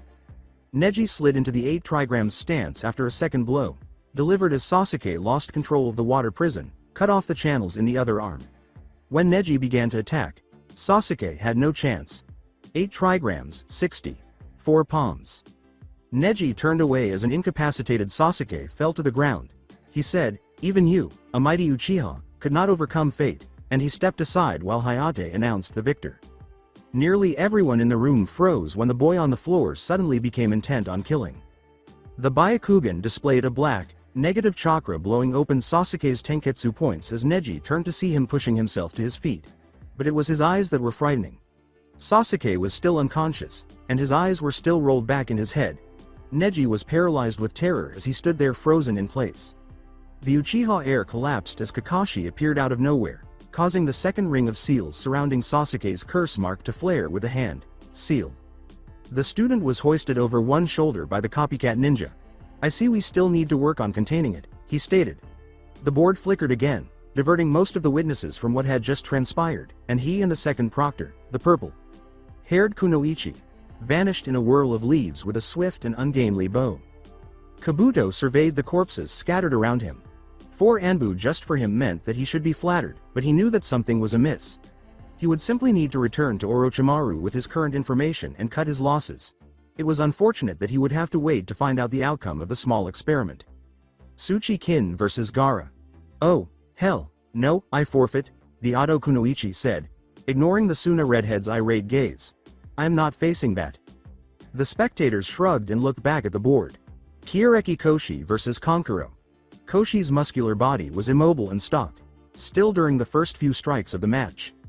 Kankuro then rushed in, dropping his bundle and essaying a few easily deflected strikes before dropping his jaw, as if on a hinge, and spraying a purple mist into the surprised Iwa ninja's face. Meanwhile, the impossibly strong counter blow broke Kankuro's right arm, scattering wood fragments throughout the room. The bundle that had been dropped earlier unraveled and stood, revealing the real Kankuro, while the one who had engaged the enemy was merely a puppet. Koshi took one angry step, and fell to the ground. The purple mist is a paralytic toxin unique to Kei's no Kuni and Suna village, he explained to the Iwagakure shinobi, presenting a vial of a silvery liquid. "This is the antidote. Without TIHS, the toxin's effects run their course over a week. A painful one. I'm told it feels like fire. Ants swarming you. Give up, and I'll be generous." Koshi was unable to give up quickly enough. Nara Shikamaru versus Aburame Shino. Shikamaru crouched and clasped his fingers together as the two genin faced one another across the arena. He spent 10 minutes simply sitting there. Shino allowed him because he respected another strategist and didn't want to waste his own chakra. Shikamaru eventually got up and started to leave. "I forfeit," he uttered behind his back. "Maybe my shadows can pin you down, Shino, but there's too many of your Kakaichu for me to keep track of, and once they get into my chakra, that's all," she wrote. "I don't have any jutsu for dealing with them." Ino spoke, blinking. "In a way." "Wa?" Shinshi gave her an explanation while shaking his head. Shikamaru's affinity is water, surprisingly. Fire jutsu, which would be the best option for dealing with Shino's insects, chew through too much of his chakra. While certain water jutsu might work, the effects of using them would likely cause his colony to revolt. The results aren't pretty. So Shikamaru took the chance to bow out gracefully. The fourth gentleman's eyes widened. But he's not getting off that easily. A mind like that deserves to be a chunin. They looked forward to the upcoming match. Jaws dropped throughout the atrium, and both participants gave a loud, enthusiastic whoop before jumping over the railings. Rock Lee versus Naruto Uzumaki. Guy showed up beside the Hokage as the two Konoha ninja anxiously awaited Hayate's signal to start the battle. "If you will excuse me, Hokage. Sama, perhaps we should move this gathering to the balcony?" Hiruzen nodded gravely and raised an eyebrow in agreement. To test their opponent's defenses, the two genin moved quickly in response to Hayate's Hajime call. After a few strikes, they leapt back, Lee's hands shaking. "Your body is quite sturdy, Naruto-san," Lee remarked, clenching his fists once more. "Your inner youth is quite impressive." "You're pretty fast, Lee-san," said Naruto, "but I can keep up if I push it a bit." Another flash of movement occurred as Lee charged, sweeping a leg in a low feint that veered midway and smashed into the Jinchuriki's ribs. Lee's other foot left the ground in a spiraling arc that caught Naruto on the top of his skull with a loud and horrible crack. Naruto's response was to grab the leg as it struck, pinning the limb against his body. This forced him to let go of the young man wearing spandex, who cartwheeled back and stopped, dropping to one knee. A tiny drop of blood escaped from the blonde's scalp as he shook his head.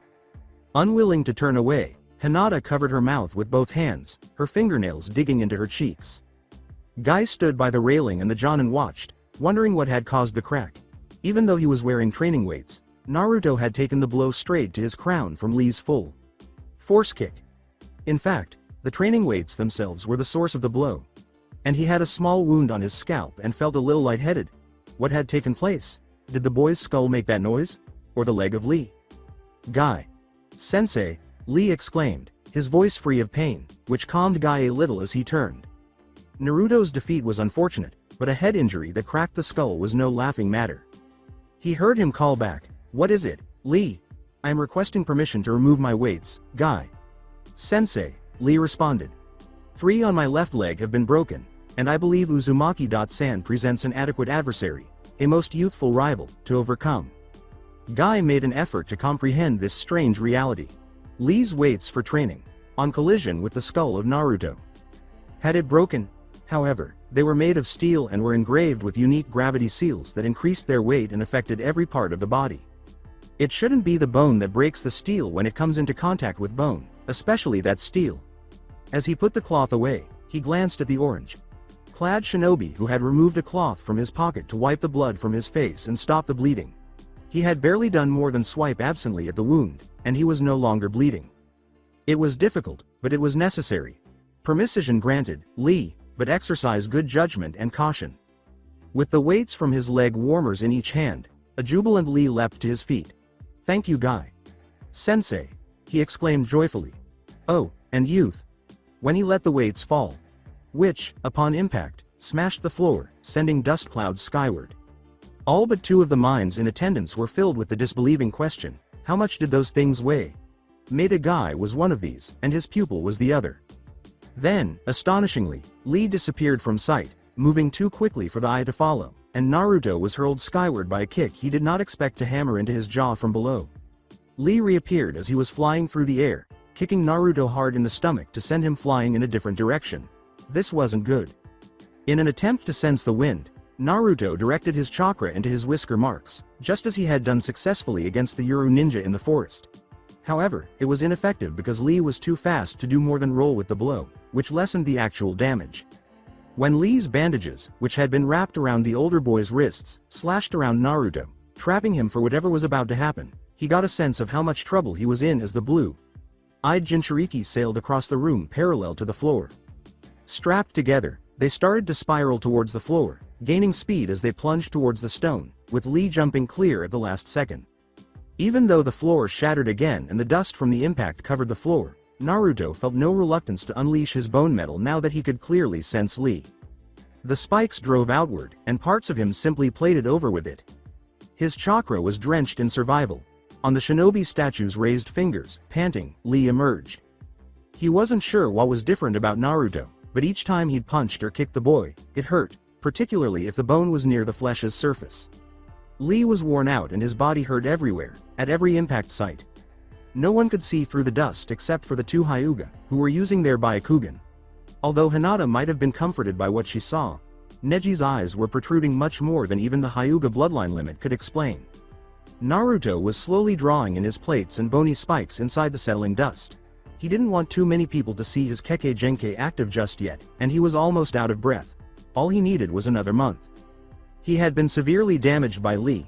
Even though he knew he would heal more quickly than anyone else, Naruto's skeleton continued to hurt, and he also noticed that when his chakra was low, his Psycho Katsuryoku performed much more slowly. As the dust spread, he stumbled to his feet, startling Guy and Lee as he grabbed his head and stretched, first in one direction and then the other, making a succession of popping noises each time. He said, "That's better, preparing to go on, shall we?" Lee gazed intently at Naruto.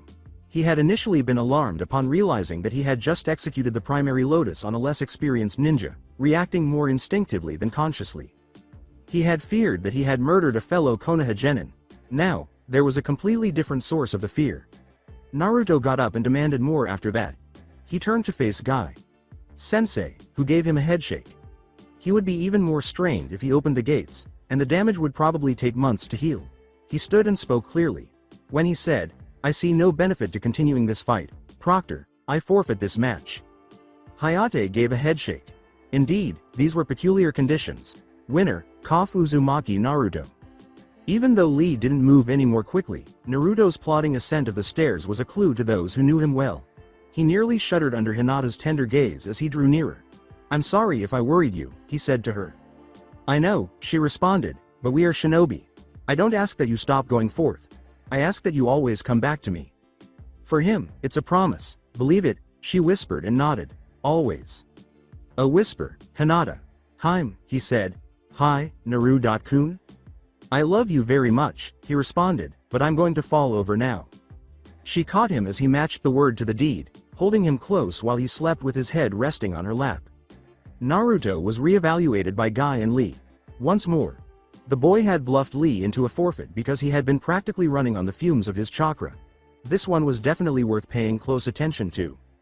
Nusuma Fukuro vs Inuzuka Kiba. As he and Akamaru strode from the bottom step to the center of the room, Kiba dismissed his opponent. Her dark eyes and white hair didn't seem to measure him at all. She was staring at Akamaru as she came to a stop, about 15 feet away from him. Adjusting the thick leather gauntlet that covered her right arm to the elbow, with its plated knuckles and open palm and fingers, she tugged her jumpsuit to make it a bit more comfortable. "So you work with a canine partner. That makes you an Inuzuka, and a male one. Loud, opinionated, but loyal and focused. You might be a worthy foe," she said with a calm voice. Kiba yelled, "Ha, you know it, but this is a fight where you're outnumbered. While Akamaru and I work as one, there are two of us to the one of you." The Kumo girl smiled subtly. She was a pretty young kunoichi, but she wasn't as delicate as Suzume. That smile, though. "But Inuzuka-san, whoever said I was alone?" A large, white owl silently descended to land on Fukuro's gauntleted arm as she threw her arm out to one side while making a strange call that he had occasionally heard at night. "This is Shirahime, and I think you'll find two. On .2 odds more than enough to deal with as you are." Even as Fukuro set Shirahime to wing, Kiba went straight to the big guns after Hayate's call to begin. Kiba pulled out a food pill and threw it to Akamaru. As Kiba gasped, the swift white owl caught the food pill and swallowed it herself. He was unaware of the bird's high speed. As she spoke, Shirahime turned back to Fukuro. She teased, "Thank you Inuzuka-san. And I was told that male Inuzuka were terrible to their guests," while Kiba rushed to find another pill. She was using a very familiar, albeit slightly altered, technique even as he discovered it. She exclaimed, "Twin soul clones." As Akamaru chewed and swallowed the second tablet, which was Kiba's backup in case he needed it. As of right now. From the smoke came figures that resembled the girl and the owl, both of them taking off with their white feathered wings spread wide. "Man. Beast clones." Kiba exclaimed as he and Akamaru performed the jutsu using the Inuzuka technique. Now, as something struck the floor in front of them, two somewhat canine Kibas stood there, getting ready for their special move.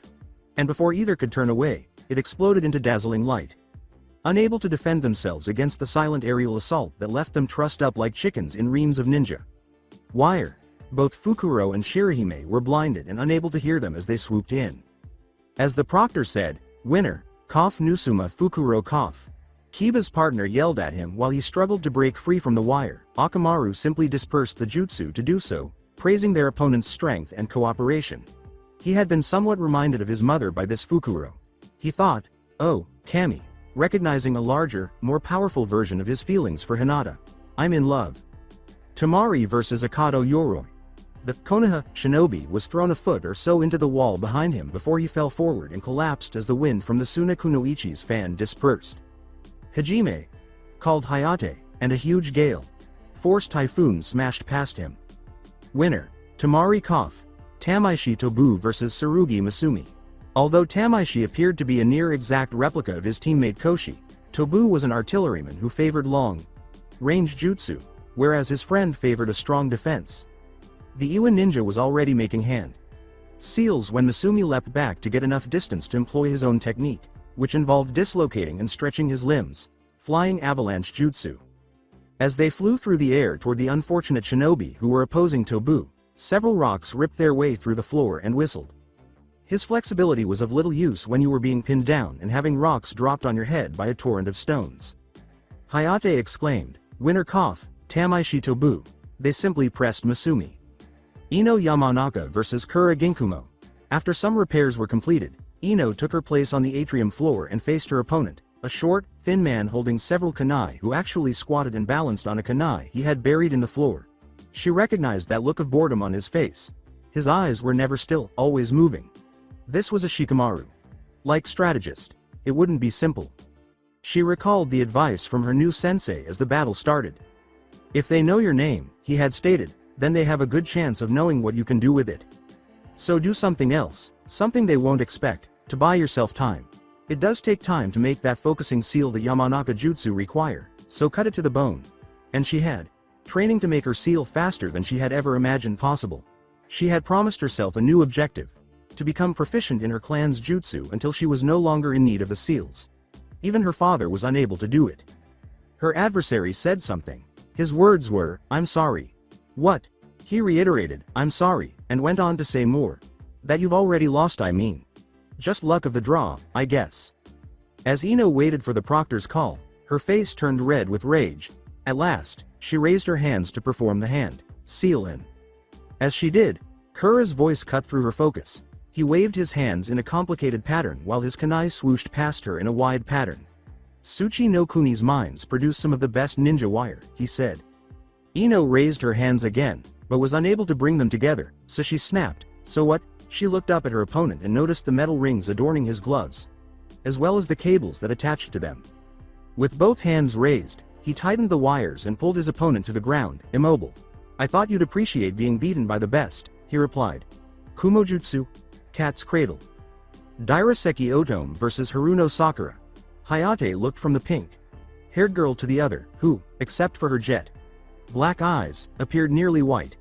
The Iwa girl assumed a loose stance with her fists high beside her head, standing on the balls of her feet and swaying slightly from foot to foot, while Sakura assumed the traditional Konoha Academy stance as he called Hajime, and leapt back. Despite her small size, Otome was regarded as her team's most dangerous member, second only to Ishiguma. Sensei, of course. His survival against the Yondaime was attributed to his stone bear style, which made him a virtual juggernaut. Admittedly, he had been in the hospital for a long time, but he survived. For her, it was the skin of stone, or Ishi no Haifu, her Keke Genkai. Unfortunately, her lack of a true sense of touch cost her the ability to withstand conventional attacks. Although she had to be aware of every action she took throughout her waking hours, she could sense pressure in a vague way. Sakura was unaware of the stone bear's adopted child, the marble maiden of Iwa. However, she was aware of her own capabilities and was unsure if she was truly prepared for this in light of what she had witnessed today. Despite the help she had given Naruto, she had entered the exams and done her best, primarily to support Sasuke-kun. For the past few years, he hadn't been particularly bothersome, and he appeared to be content with Hinata-chan. Sakura was determined to give it her all, though, and perhaps Sasuke would notice. Her fist blurred in a quick blow that would get past the girl's defenses and, with a searing pain in the side of her face, Sakura ended up on the ground. Everything turned white when Sakura's fist drove into the opening after the Iwa Kunoichi dropped her elbow into it, deflecting the blow off course. Her opponent glared at the pink-haired girl as she stood up unsteadily. Otome wasn't pleased. It had been too simple. The Konoha girl should have been able to do something even if she was the taijutsu expert on her team, but her eyes had suddenly shifted to one side and back. Oh no, there was a person there that her opponent had a thing for. Otome was unable to control her speech. After the other girl spat out some blood and nodded, the Iwa Kunoichi went on, "Sakura, yes? Your eyes are on the summit, but your feet must tread the path. Why do you fall?" Sakura's expression changed to one of puzzlement as she heard the words. The white-skinned Iwa sighed and took her own position as she re-established hers. One more, then. Sakura was more concentrated this time, but it didn't really help. This time, she witnessed exactly what transpired when she rammed a fist into her opponent's face, only to have Otome slap it away with her hand and proceed to spiral in, her elbow making contact with Sakura's jaw. The upside was that her face now matched on both sides. The marble maiden's rising knee swept up to block her final attempt at a kick, which was aimed at Otome's midsection.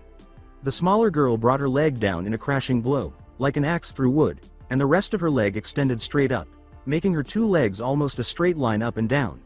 Even without Otome's Keke Genkai, it was a devastating attack, and Sakura's collarbone cracking and the forearm she raised in a desperate and unsteady attempt to block were audible.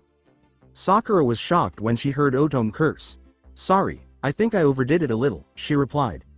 "No sense of touch. Sometimes I misjudge the force I'm using. Sakura gasped a final question before she passed out because she could feel herself doing so. Wait, what did you mean about the summit and the path? Think about it, Otome replied, and it will come to you. Hayate's cries were the final sound Sakura heard before losing control of the conscious world. Winner, cough. Cough Dairaseki Otome. Just minutes earlier, the 13 genin who remained were standing in front of the statue after Sakura had been carried away by the medics. 3 full teams had advanced to the tournament stage of the 3rd exam, and each had at least one teammate close by some chance or design. Hiruzen was somewhat taken aback as he stood in front of them and looked at them approvingly.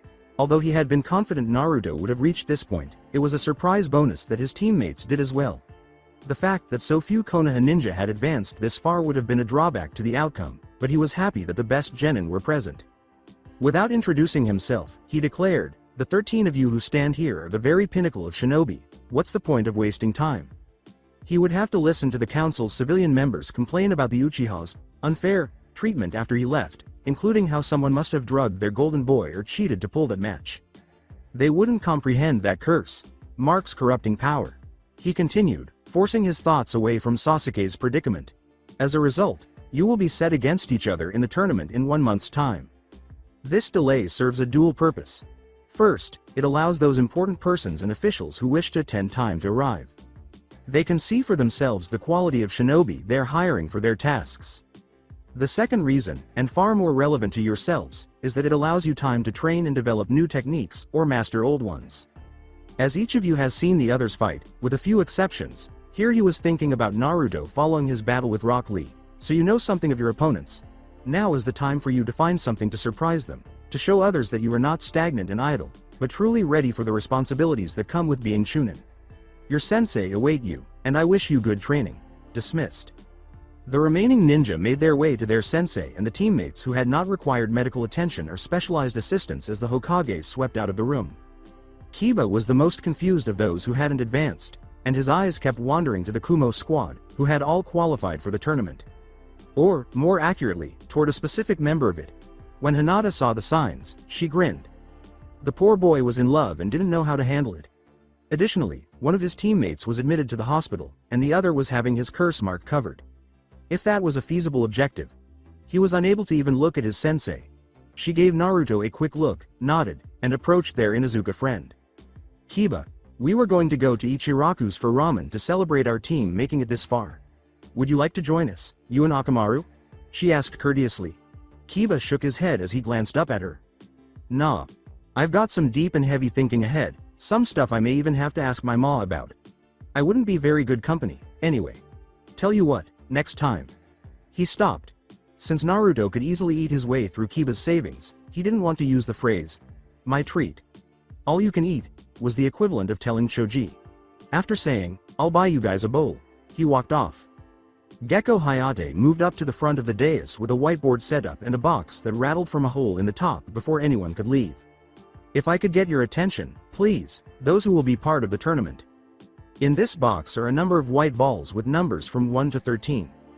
As each of you draws one, your name goes next to that number and the next person draws. In this way we learn exactly who each of you will be facing in the first round of the tournament. The way things are arranged, one of you gets a free pass to the second round, and another, different person gets a pass to the third. Then the last two will face each other. Please bear in mind that all aspects of your performance will be judged, not just where you finish. There may be multiple Chunin, or none. Even those who have already been eliminated may yet be selected to be promoted, should their reports reflect them as deserving such a distinction. They drew out the numbers one by one, and then they slid each name onto the board. Neji got the number 10, while Tenten was the fortunate one who drew 13 and was given a pass in the first round. Kura received the 5, Suzume the 12, and Fukuro the 8 as the Kumo team proceeded to draw next. Then it was Team 8's turn to draw after Otome and Tobu drew the 4 and 2, respectively. Shino's gaze shifted to the ball he was holding, the 7. As Naruto drew the 3, Hinata felt uneasy and grabbed her own, but instead got the 9. Tamari was given the 6, Kankuro the 11, and Gara the 1 when the Suna ninja were given their numbers. The line-ups were finished a short while later. Hayate examined the genin in front of him as the matches were set.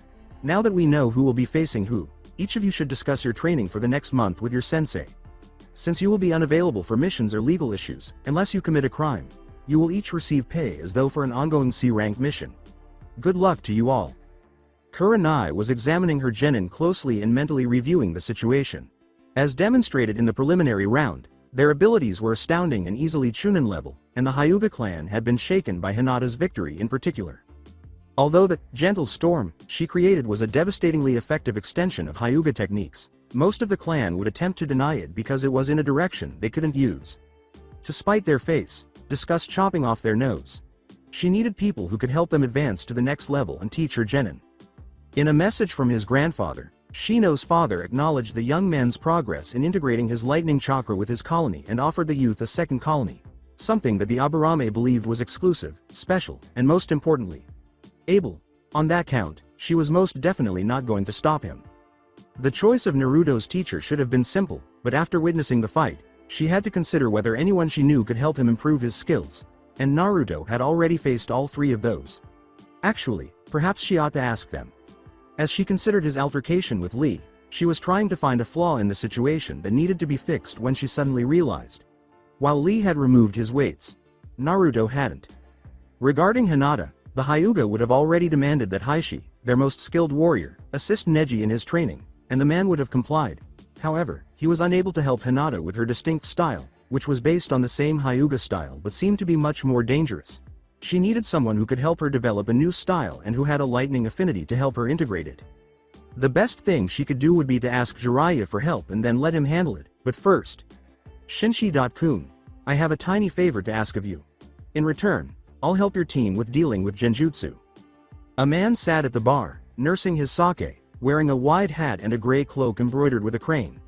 Soon, two more joined him, an elderly man with a slight limp and a peacock on his blue cloak, and a stocky man with a willow tree on his red cloak. This one waved over a sake for himself while holding a bag next to him and setting it on a stool beside them. The one in the crane cloak said, "He measures up then?" "Of course," said the one wearing the willow. "You remember Sarutobi Asuma, yes?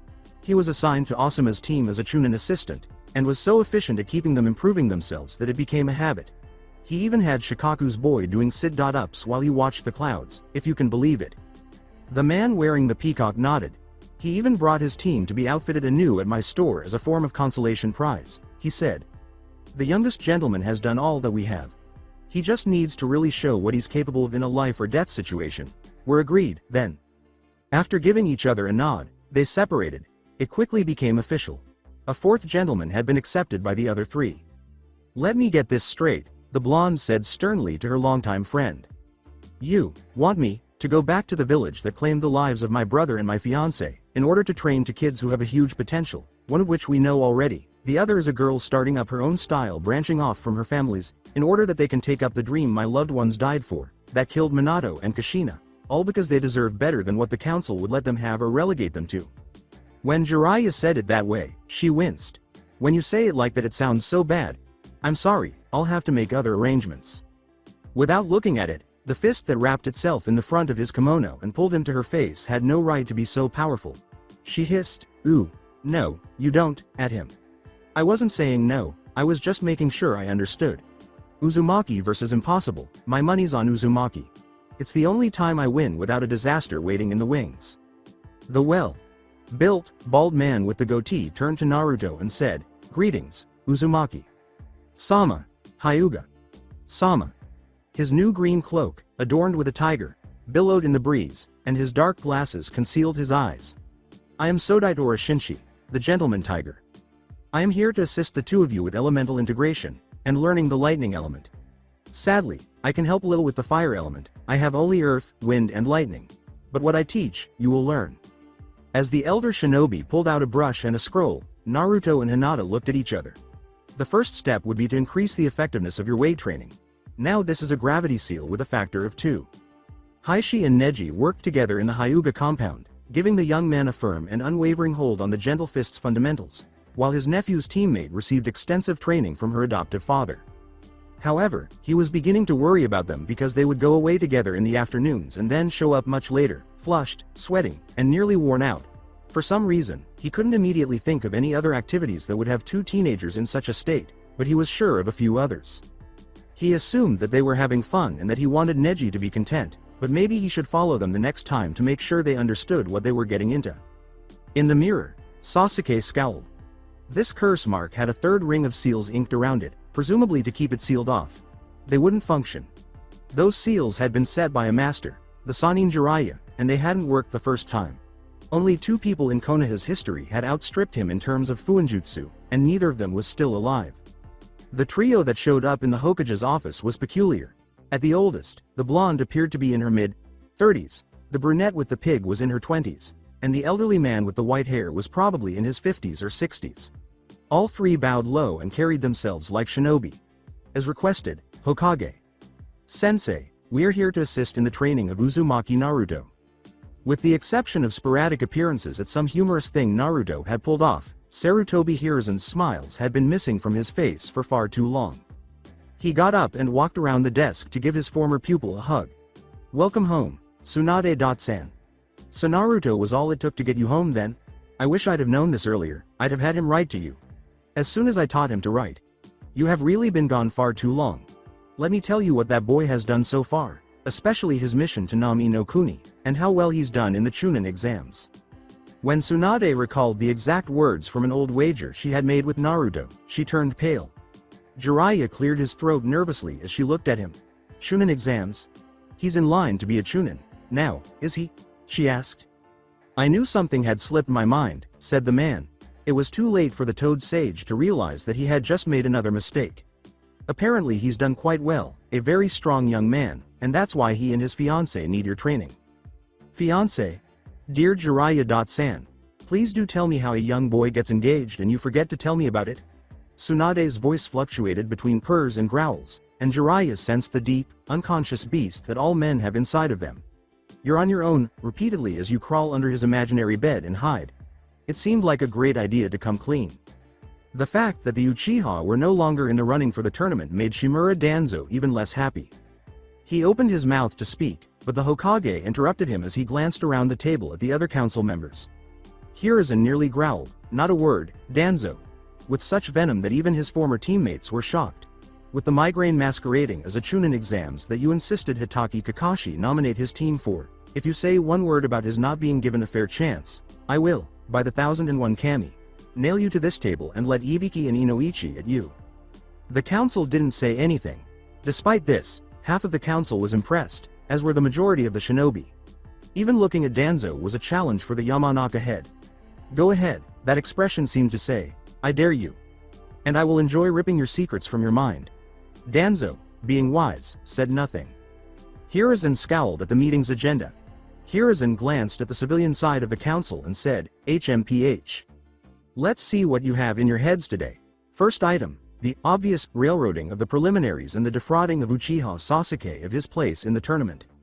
He noticed from the anxious looks that they weren't correctly reading the laws they were attempting to use against him. You do realize you have no jurisdiction over military decisions, right? That you could be charged for even attempting it? He asked. That most dangerous of things had been given to them by someone. A bit of information. He cleared his throat before speaking. Hiruzen pointed at Danzo as he opened his mouth to object, saying, first item denied. Not one word. All meeting. Or else. Hiruzen persisted as she turned the page. Application to invoke the Clan Registration Act, on behalf of Uzumaki Naruto, whose signature is not affixed, and the potential brides. Aren't these the very girls who used to spit on him before his abduction? You've failed to include his current fiancée, and another thing that you've missed. Here he laughed. Before the elderly Warhawk could even consider speaking this time, he pointed to Danzo and said, he is currently enlisted in the Chunin exams, and stands a good chance of promotion. Despite this, Haruno Mebuki protested. By the end of her scathing lecture, Inuzuka Sume was holding her ears. Uzumaki Sama has Kekkei Genkei that are valuable to Konoha. It is imperative that such not be lost through random blending with other bloodlines, and as the boy in question is not yet of age, and as a genin, he falls under civilian jurisdiction for this purpose. Heishi Hyuga held up his hand. Hokage. Sama, if I may. He stood when Hiruzen waved him to. Mebuki-san, you are operating with a flawed premise. Uzumaki Naruto is under consideration for promotion to Chunin, a state that carries with it legal majority, as such ninja have proven themselves to deserve it. Since he is within such consideration as part of the Chunin exams, he is currently beyond all illegal actions until his status is resolved, save those that apply to criminal activity against Konoha. Should he, as is likely, achieve the rank of Chunin, he will then have the right to declare or deny this CRA for himself. Introducing this in such a manner is thus illegal, although I am sure Hokage Sama can forgive such a thing. Once, while Hiruzen made another announcement, a much paler Mebuki sank into her seat and glared at Danzo. He turned another page and said, "Second item, denied. Third item. This gathering." He was starting to see the Nara clan's point. So annoying. A tree a short distance from the Hyuga estate's walls, facing that compound, was occupied by the Kumo Jenin. Kura told his teammates, "Their guards are good, there are no openings there, going over the wall won't work, and the girl is too well protected on her way to and from their academy. This is a strategic nightmare. The luck of the draw, I guess." After giving him a slap with her sketchbook, Suzume went back to painting the surrounding landscape. She told her surrogate, "Big brother, you know I hate that phrase, Kura.ni," despite the fact that she was older than him. "What about that house?" Kura gave a headshake. "Hardly. That Uzumaki lives there, and we all saw him fight. Could any of us have taken that hit and just shaken it off like that? Bad strategy to tick off someone that good." Suzume gave an inattentive nod. "This is a terrible idea, too. Reikage's orders are not. The target he ordered is the sister of that Hyuga girl from the first preliminary. You saw what she did? I'm starting to doubt Arcage's sanity. What do you think, Fukuro-chan?" She glanced back at her sister.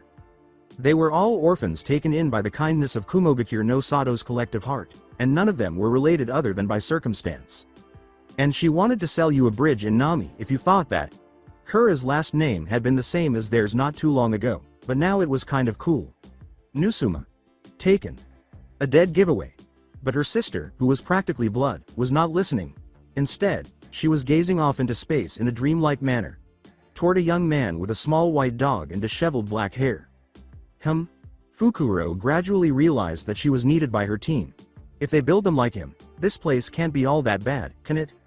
Suzume's laughter informed her that the response had nothing to do with her query. Kura gave an eye roll. Enough recon, time for practice. As the pale girl was being coached by her sensei, another axe haft broke in her hands. She cast it aside with a sigh, even though she knew she was improving. At his scowl, she corrected herself. "Ishiguma.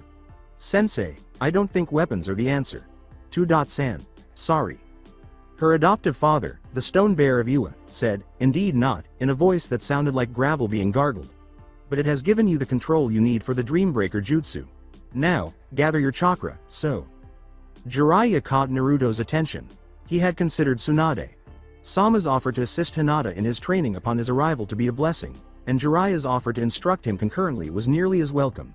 Although Shinji had taught them a lot, he had his own team to instruct, and although Kurenai could assist them in breaking Genjutsu, Naruto was unlikely to be able to use such. He was even excited to hear about the whole summons contract concept. But this. "You want me to summon toads and frogs?" he asked, to be sure he'd heard correctly. "Yeah, it'll be great," the old man said, caught up in the thought, "Your dad could do it. I taught him how, and now you, too, can hold the Toad Mountain contract." Naruto shrugged off the feelings of pride about his dad, as he needed more reasons to be proud of him, and crossed his arms. "So you want me to summon creatures that would see my team mate as a snack?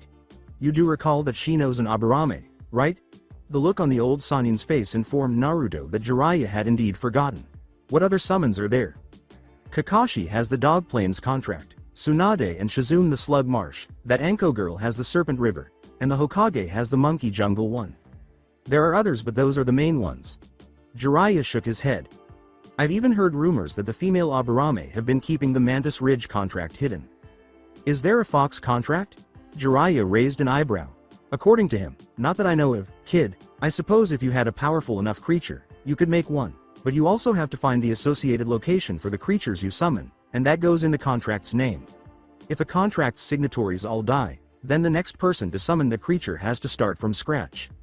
Naruto pondered Jiraiya's words for a long time. "So what should I learn in the meantime?" asked the man. "I've got 3 weeks and as many shadow clones as I can make, so let me see what you can teach me." Shizune tossed the poor fish back into the water while Hinata watched it thrashed and flopped. The older Kunoichi exclaimed, Whoa, as the enormity of what she had seen dawned on her. I didn't get it down that fast. Tsunade, maybe we should recruit some Hyuga for the Medi.Nin Corps. The Sanin's medic gave a nod. Although Hinata lacked vast power reserves, she possessed exceptional chakra control, and the Byakugan greatly aided her learning. Not to mention the gentle storm look she was creating. Fortunately for Naruto, he was already engaged to her. Otherwise, the poor girl would have been involved in a bidding war to win her as a bride in order to advance her own or another clan's status once her abilities were known. To his friend's surprise, Yamanaka Inoichi slugged back the sake bottle. The blonde Jenin motioned for two more as Shikaku and Shuza gazed. Hinata and Naruto came in for therapy today, he stated. He felt somewhat buzzed after the bottle, but he was still much too sober for his own taste. The sake came, and he slugged back another before pouring from the third bottle. I was there to do the assessment to see if my wife could look through their minds without running into S-class secrets. Hinata's mind isn't too bad, just nightmares of failing Naruto. Hiashi's attitude while growing up, she's seen worse. Shikaku heard his friend say, I won't. I can't in good conscience let another wade through what I encountered in that poor young man's head. The 13-year-old was undoubtedly training hard at the time. He remembers the experiments they did on him, you know? He has a terror that they'll come for him, or worse, as far as he's concerned, for Hinata. And that was bad enough, but the way he lived, the way he was treated, before he was abducted. More sake went into the stomach of the mind. Walker. He pushed away from the bar and walked out, a little shaken but otherwise completely sober. His passenger is in there, too, fully aware, and that one enjoys scaring the spit out of people. He even gave me a guided tour of Naruto's mind. Including the things our own children did. You two can be proud of your boys, but Ino. I have to talk with Ino. Something he shouldn't have been after drinking so much sake. Team 8 looked at one another as they stood in front of the stadium's gates. They moved forward into a future they were creating for themselves and taking control of with their own hands as the gates gradually opened.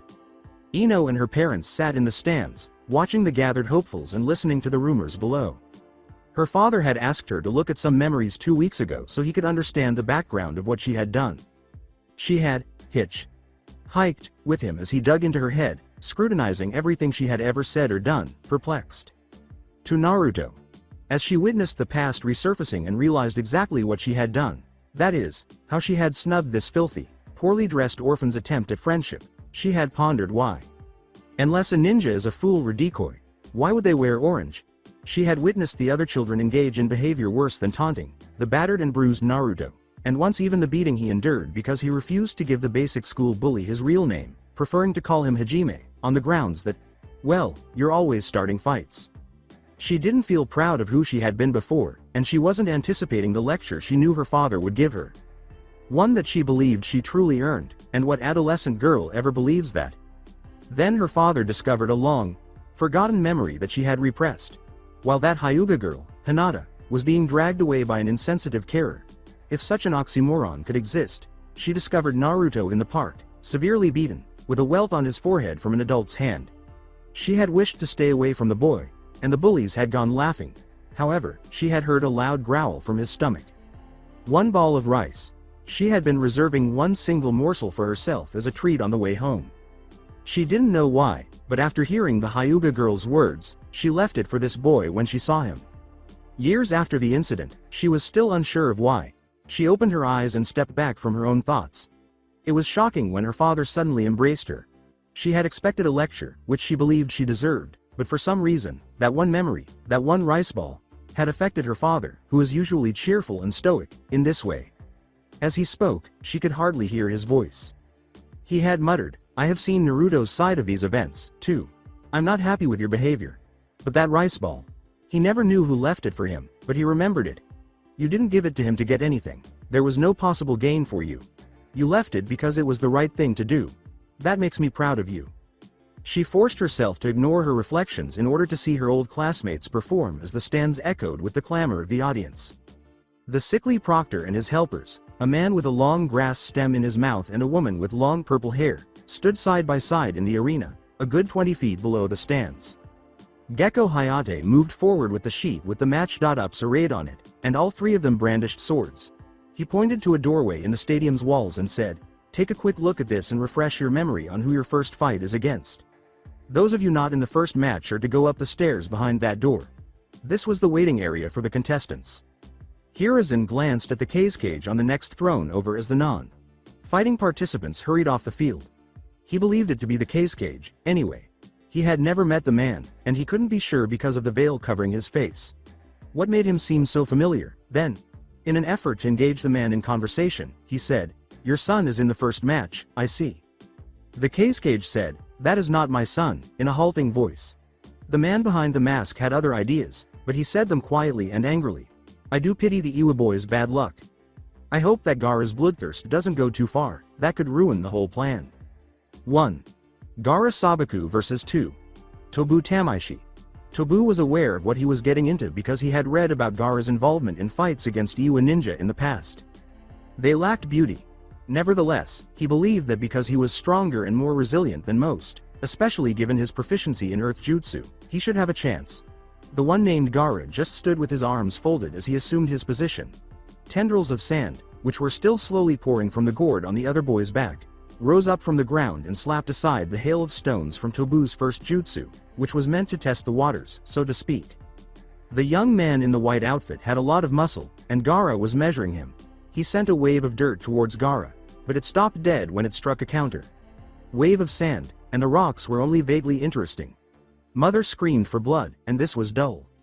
With his hands flitting through a variety of hand seals before he plunged them into the sand, Tobu stepped up, right at the edge of Gaara's sand.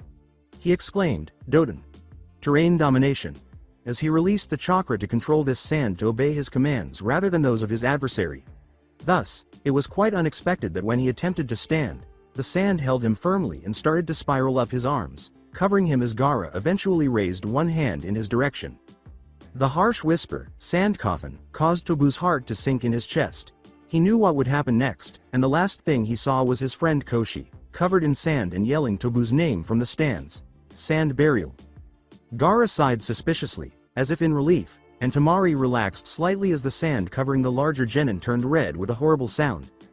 Gaara had only lessened his bloodlust, so the plan was still sound, and he couldn't really hate him anymore.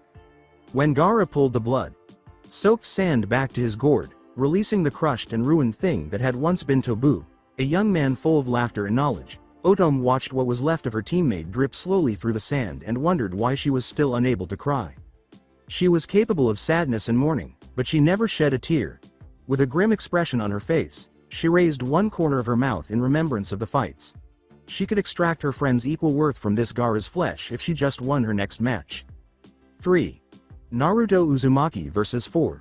Otome Dairaseki. Otome took her position, froze in place, and walked slowly to the middle of the field. Because of what had happened today, 2.San, Ishiguma Sensei, had given her a new outfit that included a sleeveless jacket and leggings in a flattering shade of blue. Bear, in kanji, written in black on her back, shouted his pride for her. From the high stands above, her father, her sensei, observed, grinned, and turned to look at the poor idiot who had been positioned against her. He froze as the young Jenin emerged from the doorway's shadow. He was too young, and the man who had removed his eye had been dead for at least 13 years, so it couldn't be. He realized that this had to be the son of the Yellow Flash, the legacy of the Yondaime Hokage. With some guidance from his Hinata, Naruto had carefully selected his attire for the day. As usual, the jacket and pants were orange, with black stripes running down the arms and legs. He wore a black coat with orange flames around the hem, just like he remembered from that echo of his father, which he had seen nearly 4 years ago. The absence of sleeves showed off the crests on his jacket, the red spiral on his right shoulder and the white spiral on his left. The character for Fukutsu, or fortitude, was shown prominently over his heart in midnight blue beneath the coat, which was occasionally visible as it snapped and billowed around him. A big scroll tucked on his back from a strap across his chest. Each of Team 8's 3 members had a unique one. Hinata's and his appeared brand new. With his feet wide, body low, arms extended with the backs of his fists toward the ground and roughly level with his shoulders, he assumed his own stance and waited, his face sporting an almost savage smile of anticipation. This ought to be fascinating. Hayate yelled, "Hajime!" And the battle broke out, with Otome charging at Naruto in a flurry of fists, feet, elbows, and knees that he was unable to repel. But he did. A knee to his ribs failed as he moved, and a blow that should have removed his head slid along his jaw with little to no contact. She heard a metallic ratcheting sound as her opponent cartwheeled over to crash down on his back, and then she saw it. A split second with an opening as she spun around his arms, pushing his fists in that direction, and drove her elbow into his neck at the base of the skull with truly punishing force. In a cloud of white smoke, they vanish. Although she growled, she was impressed. He had just received a free crash course in her fighting technique from her, and now he was aware of the deceptively deadly reverse elbow. Her elbow was hurting, which added to the intrigue, and he was. Wait, my elbow is throbbing. But I never feel anything. As she worked her stony fingers over the joint, her eyes unintentionally strayed to her arm. Until she came into contact with the point of impact, she could feel the pressure she was creating, but not much more. She hissed, a sharp, inhaled breath, at the sudden sensation. That truly caused pain. She could now truly enjoy this fight, whatever he was made of. She might feel something for this boy. If she could track him down. He was there, on that branch, the one that bowed slightly in a way that was familiar to her, a sign that the person there was much heavier than they appeared. He reached inside his jacket and swiped at something on his chest while she watched, biting his thumb. He yelled, Fuinjutsu. Gojuryoku Fuji. Release. And left the branch, which, relieved of its load, snapped upward to the almost vertical. She was already moving when he hit the ground, her volley of blows overwhelming in quantity. For anybody else. The release of the 5 gravity seal made Naruto feel much lighter, but Shinji claims that he only needed to wipe off the blood and run chakra through the seal again to restore it because it was one of the 2 seals the gentleman tiger had taught him in Hinata, the other being much less useful in battle. He saw the pattern his shadow clone had been hard-pressed against as the Iwakunoichi entered, and he countered it by hammering each of her blows with a bone metal plated striking surface of his own. He could see that she was in pain from those feelings. Why, then, was she smelling more and more excited about this fight? In the stands, Ishiguma Daikenshi observed. Without employing any Bunshin techniques, he would have been inconsolable if it weren't for the reserve that the Stone Bear style had ingrained in him. Down there, his daughter was going through a battle of her life, and her face showed the pain she was experiencing. He was concerned that she was experiencing it. Would she look for more pain now that she had found it? Would she look for other emotions? He could only be present and offer up prayers. She spun for the reverse elbow, but Naruto hit her with a counterblow, sending her to one knee, which she then turned into a roll as she fell forward to stand. She spun to face her opponent, saw him charging at her, and sent chakra into her body for the Stone Bear techniques Ishiguma had taught her. Stone Bear's hardened body made the first stage simple, at least to her. The second stage, which involved pouring the chakra through the muscles rather than the chakra coils, was more difficult. If you hadn't mastered the first step, this could have torn your muscles from your bones, but if you had, the Iron Bear greatly increased your strength. She ripped a nearby tree off the ground and swung it at her blue-eyed enemy without realizing it. Naruto hesitated for a split second when he saw her rip the tree from the ground like she was picking a daisy, but he had a second to react before she swung the tree at him. Kei's no Sume. Claws of the wind. He screamed as he struck the tree, his claws already channeling wind chakra into them as they shot out of his forearms. Even as the crowd started roaring with applause at the fight taking place here, the results were twofold. They both stopped the tree's swing and severed the upper half from the trunk, sending it crashing to the ground. Naruto smiled at his opponent as he raised his arms in front of him, crossed over his chest, while she debated whether or not her current methods were sufficient. It was a little challenging to channel his wind chakra and lightning chakra into the claws at the same time, but the hum that began to come out of them as the girl's eyes widened was foreboding. She caught the Zanbatsu, the horse killing sword, that appeared after releasing a storage scroll at her hip. She raised it with both hands, gave a silent challenge, and charged. It felt almost like slow motion to Naruto as he crossed with his claws and stopped her descending sword, which was made to cut through a horse in one blow, armored or not, much like he had done to Zabuza. But this time, he wasn't going to faint because he knew what he was doing and how, thanks to Shinshi-san. The Kumo ninja stared as they recognized the sound of Raiden pouring through a blade as Naruto's claws sliced through the tempered steel with all the resistance of water, hammering his forehead against the Iwa girl's Hite-8 and forcing her off her feet before releasing his hold on his chakra and sheathing his claws. He roared, Arashi no Sume, and his claws began to hum more intensely. Ishiguma gazed down at his unconscious daughter as he landed in the arena. It's this Uzumaki. This was starting to make sense. Didn't the Flash have that redhead girlfriend with that name? Her soft flesh dimpling, he picked up his student and child. Iwa Stone Bear hesitated. Now that his skin was pink and soft, Otome looked up at the boy. The ninja, Nohu shrugged and had given her the battle of her life. Astonished by the miracle, he chose to talk to Koshi. They wouldn't tell you about this young man. Naruto did his gravity seal again and went back to the participants' seats, taking the one next to Hinata. He smiled in response to Hinata's inquisitive gaze. That style had almost no openings, he said, and I didn't think anyone made of stone could be that fast. It was constant offense. I wonder if Lee could use it. They returned their focus to the stadium floor when the next match was announced. 5.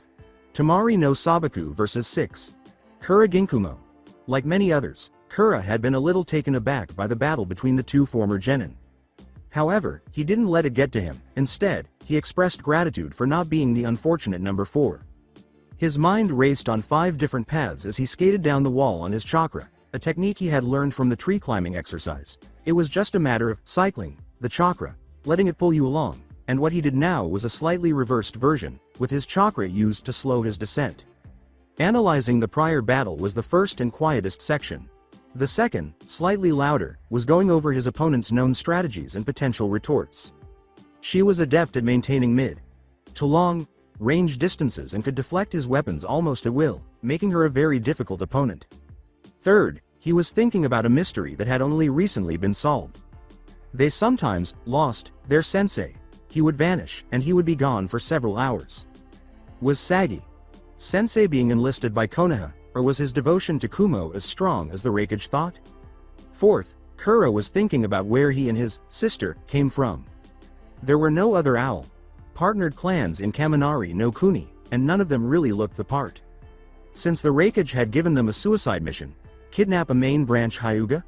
They'd heard terrifying tales about the last time they'd gotten a body to examine, but someone from Konoha had been kind, and also given them some free explosive seals on the body as well. Should they be as devoted as Kumo seemed to think? He had his doubts because it appeared that they were viewed as useless and disposable.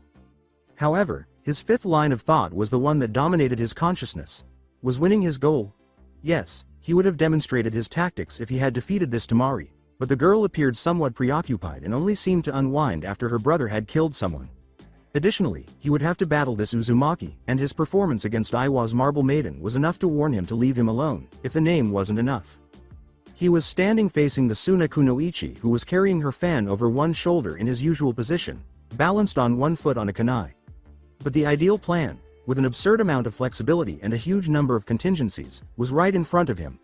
All he could hope for was that he had the resources to do this.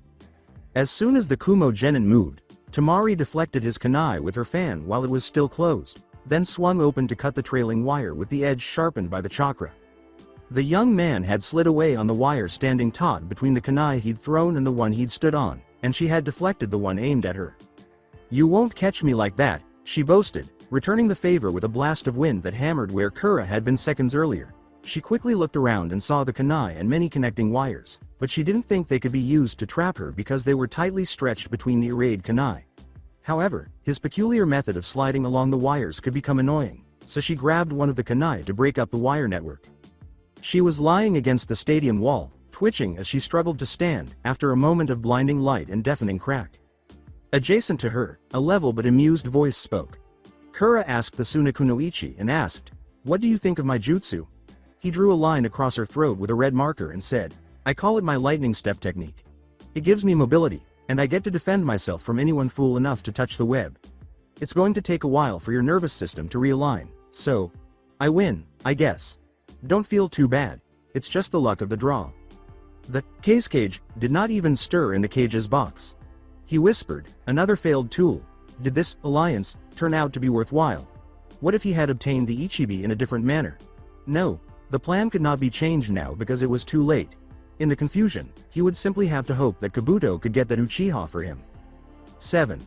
Aburame Shino vs 8. Fukuro Nusuma. The seats in Aburame were occupied.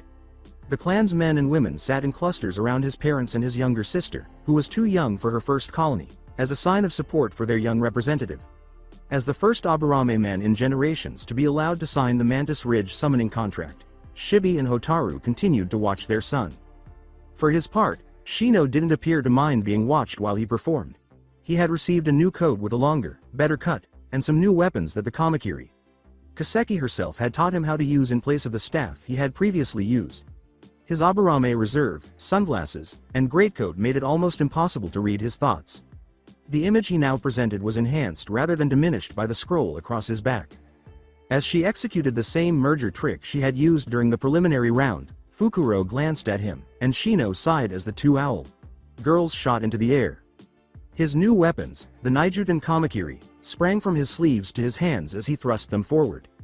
The folded steel, elegant in its unmarked simplicity, made Tenten drool a little. Although the blades curved forward from the hilt and were only sharp on the inside edge, they resembled katana blades. His Kakaichu colonies spread out in a cloud, crackling as lightning sprang from bug to bug, and Shino took a stance and froze. The blades abruptly turned a dull gray as they were surrounded by stone, and it was immediately clear that Shino was pouring earth chakra into them. With his elbows level with his ribs, his hands at shoulder height, and the blades of his swords angled down, edge in. His eyes were closed, and his feet were wide and firmly planted. While Shino waited, Shirahime and Fukuro circled in silence, and bided their time, and stood there waiting, his patience almost limitless. Fukuro kept going around in circles. She initially believed that Shino's posture was full of openings, but Shirahime seemed to have a different opinion. As a result, the Avian Kunoichi reportedly took a step back and started a more thorough examination. One that made her feel cold. He wasn't detecting his environment with his ears. He was making use of that insect cloud in some way. She could do something about that, though. She started to climb, signaling her partner, and she launched her swoop just as Shirahime launched the Fuden. Great breakthrough with her wings. She was already moving quickly as the wind pushed a broad swath through the beetle cloud, and her silent wings gave her the advantage in an insect-free area. Why was he moving, then? The final clue was the spark that flickered across in front of her. He had his Kakaichu construct a spark net so he could see when she attacked, but they weren't there to detect anything. They were a ruse for the actual detection method.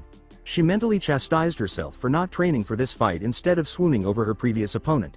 She was knocked out as the stone-covered blades struck, and the match was over. Many were taken aback by the courteous cheers from the Hyuga and Aburame seats, but Shino just grinned behind his high collar while putting his swords away. 9. Hinata Hyuga vs 10. Neji Hyuga. A nagging doubt crept up as Neji strode to the center of the stadium, his cousin following him as she was destined to.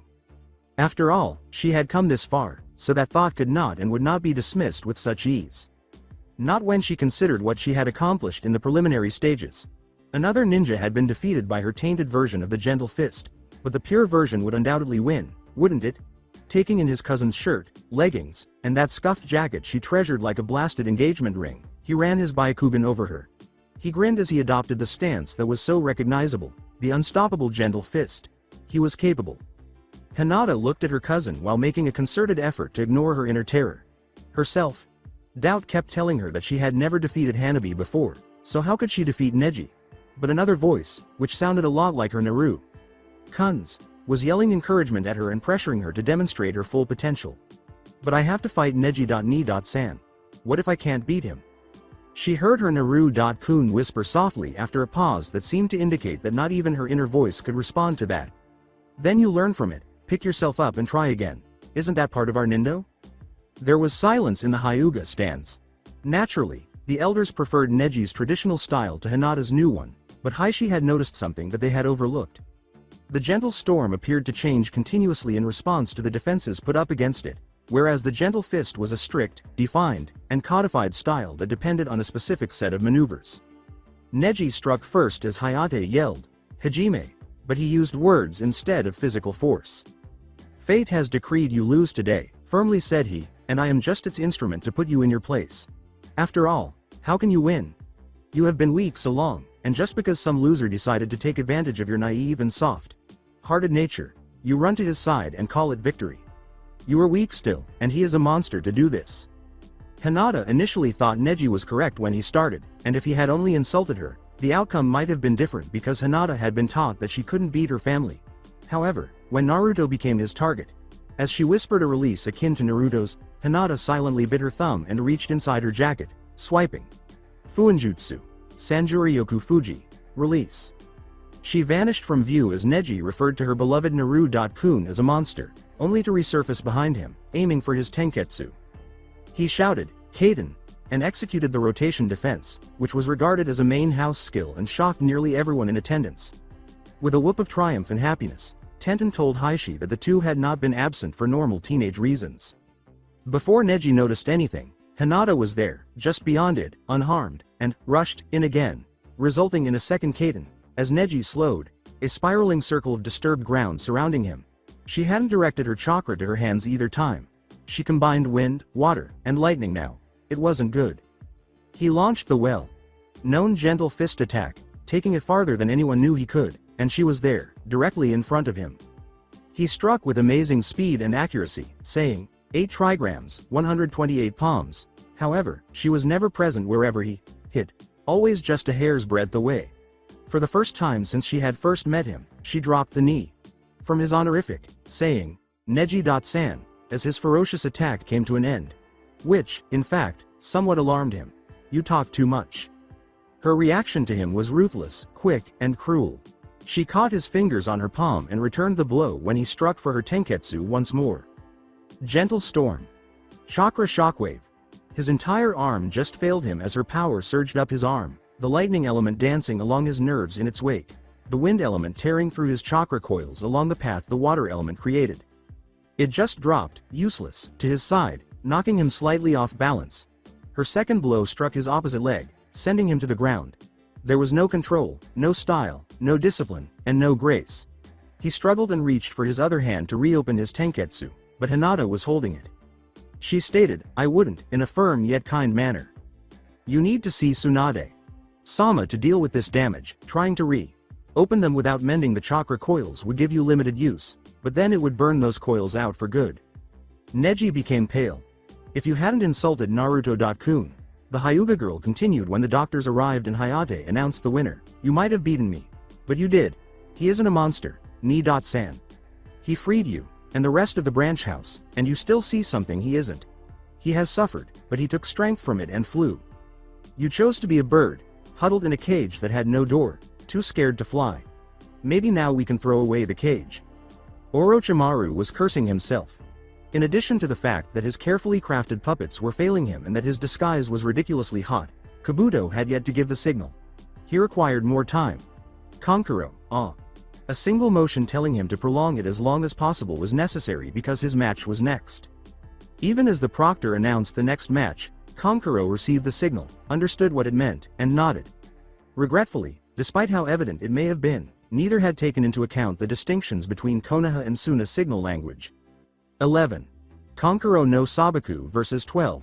Suzume Nusuma. As Suzume started to move toward the stairs, Kankuro came up with a justification for his father's order that included both a public justification and a reference to his family's covert mission. They obviously needed to conceal his puppet's new abilities because they would need them soon, and he knew that a single signal like that meant he should toss the match because his father had taught him this. Leaning over the rail, he yelled, Proctor, I forfeit this match.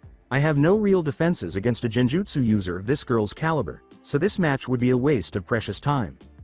After giving him a quick glance, the small Kumo girl calmly took out her sketchbook, located the page with his photo, and drew a red line and circle across it. She then went back to the waiting area for the contestants.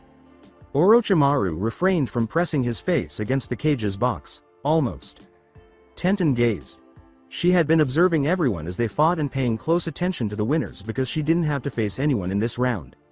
She had a keen eye for weapons and had become more alert upon seeing Shino's weapons and the Zanbatsu. Shino had even agreed to give her a closer look at them.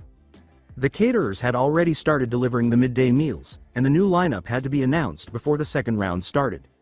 She wished Neji was still here as she looked around. She observed Naruto and Hinata eating together, sharing a few cups of instant ramen and a large bento that Hinata had brought. As Shino sat eating close to them, sharing some of his food with his Kakaichu, she blinked. Thus, Team 8 as a whole had reached this point. Few teams in any Chunin exams were able to accomplish that, so it was surprising, particularly as a novice Jenin. Gecko Hayate made the announcement while speaking into a microphone. The sickly Jonin might have been there all day, but fortunately they hadn't attempted to clear his throat. Lords, ladies, Cage and other observers and shinobi. If I can direct your attention to the large board at the end of the stadium, the results and new match dot-ups have been determined. As expected, the fights for the following round were shown on the board, and the pairings were clearly visible. Gara appeared a little miffed that he was given a free pass into the third round as the winner of the first match. He stalked over to the rail and sat on a stool made of sand from his gourd, glaring at anyone who approached. Naruto was to face Kura, a Kumo Jenin who appeared to be at least as skilled as Shikamaru as a strategist, in the first match. A challenge, but not an insurmountable one, for the Konoha Jinchuriki. Shino vs Hinata was the second match, something anticipated by Team 8. They were also informed by the board that there was a good chance Naruto and Hinata would be fighting, which was not what the couple had been anticipating. Tenten faced Suzume, the Kumo Genjutsu Jenin, in the second round's final match, which was considerably less contentious. Team 8, the only remaining team to make it this far, nodded and clenched their left fists together while glancing at one another. Naruto took the lead. He uttered the solemn words, "We seek and scout, and fight with our very lives for those we love," so that even Gara, one of their fellow Jenin, took notice and turned to observe their actions. "We are Team 8, and we are one." The chant was picked up by Hinata. With equal solemnity, she stated, "We protect and help, and our strength is others as much as our own. We are Team 8, and we give our all." Shino was the next to speak. He seemed to fit the solemn tone much better than the other two. "We scatter and swarm, and give of ourselves for each other. We are Team 8, and we keep our word." They completed it together. At the end, they lowered their hands and gave each other a nod. "We are strong alone, and stronger together, and that strength grows by the hour. We are Team 8, and we always will be." Kakashi heard them not too far away and grinned. Team 7, who had also heard the announcement, was seated next to him. A number of people, including the different judges and proctors, heard it because Team 8 didn't appear to be trying to keep it a secret anyway. And the copycat ninja grinned under his mask. He would hunt down the cause if those three failed to produce Chunin. Although he wasn't glaring at anyone specifically, Sasuke still glared. As might be expected, he was ignored by the unthreatening portion of the wall that caught his attention. A faint, alien voice in the back of his mind growled at him, telling him that this power should have been his, that he would need it, so he should either take it or figure out a way to get it. He pushed the thoughts into a mental corner and shook his head, clearing them away. The third ring of seals was apparently in effect, alerting him to the fact that the voice of envy and greed was alien to him in this particular situation. Yes, he desired vengeance and power, but above all, he desired the ability to make his own decisions, or else it was all for nothing. What cost did this power come with? From where did it originate? When it touched his mind, why did he feel the need for a long, hot shower that involved a lot of scrubbing? He ate his food savagely and turned his gaze to his teammates rather than glaring at them. They could create something, even though they didn't share Team 8's bond. The proctors gave the all. Clear for the first two fighters to enter the stadium after the meal. At last, Hiruzen had mastered it. Removing himself from whatever power Danzo had been exercising was helping him tremendously, and he was receiving good news from a new guest at the cage's box who was sitting across from the K's cage. "I've had a look at that Iwa girl, and her sensei was willing to allow it," Tsunade informed him. Her condition was a result of a childhood trauma from before Ishiguma adopted her. Apparently he found her in a very interesting place, and couldn't bear to leave her to die. Since she was all stone, specifically marble, for so many years, no one knew her hair was red until we washed the marble dust out 20 minutes ago. "Red?" asked Hiruzen. "Any particular shade of red?" Tsunade smiled. "Uzumaki red. He found the Hyaku Hoseki bloodline lying under a bush in Uzu no Kuni. If that gets back to Iwa, they're both doomed," she continued. Hiruzen gave a nod. Yes, it's good news. After this, he had to talk to the head of the Uzumaki clan. Naruto Uzumaki vs Ginkumo Kura. Naruto was aware of this Kura's two current techniques. The lightning step and the cat's cradle, having witnessed his prior battles. Both together would be lethal, but either one by itself was impressive.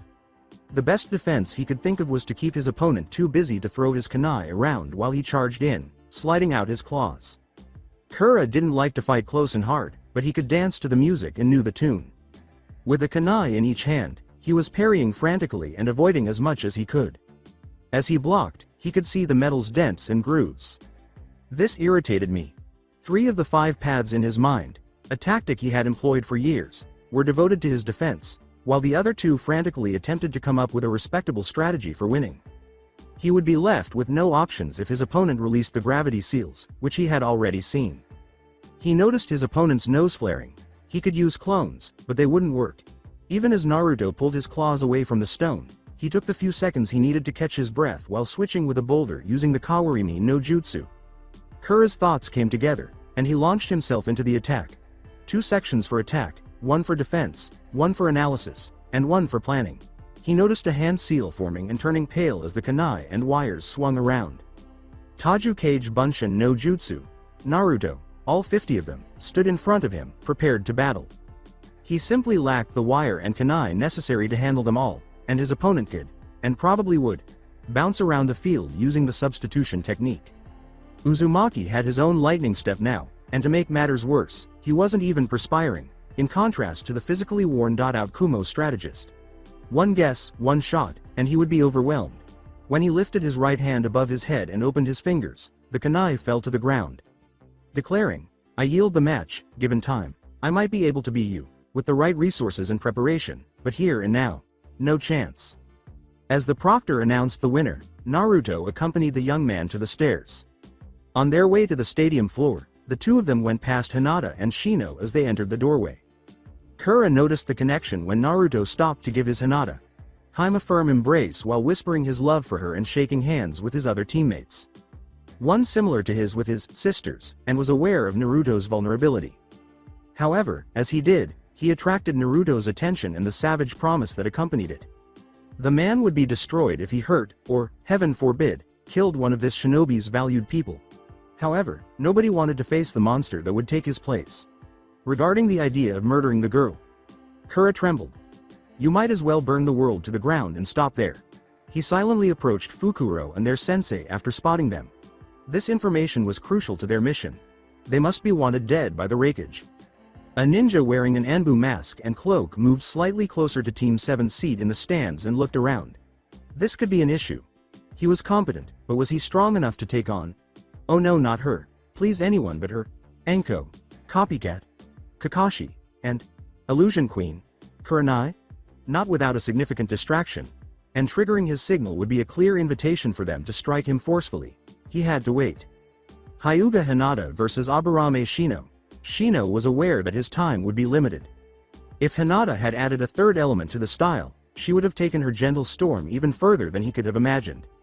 The moment Hayate exclaimed, "Hajime," he unleashed the full force of his colonies.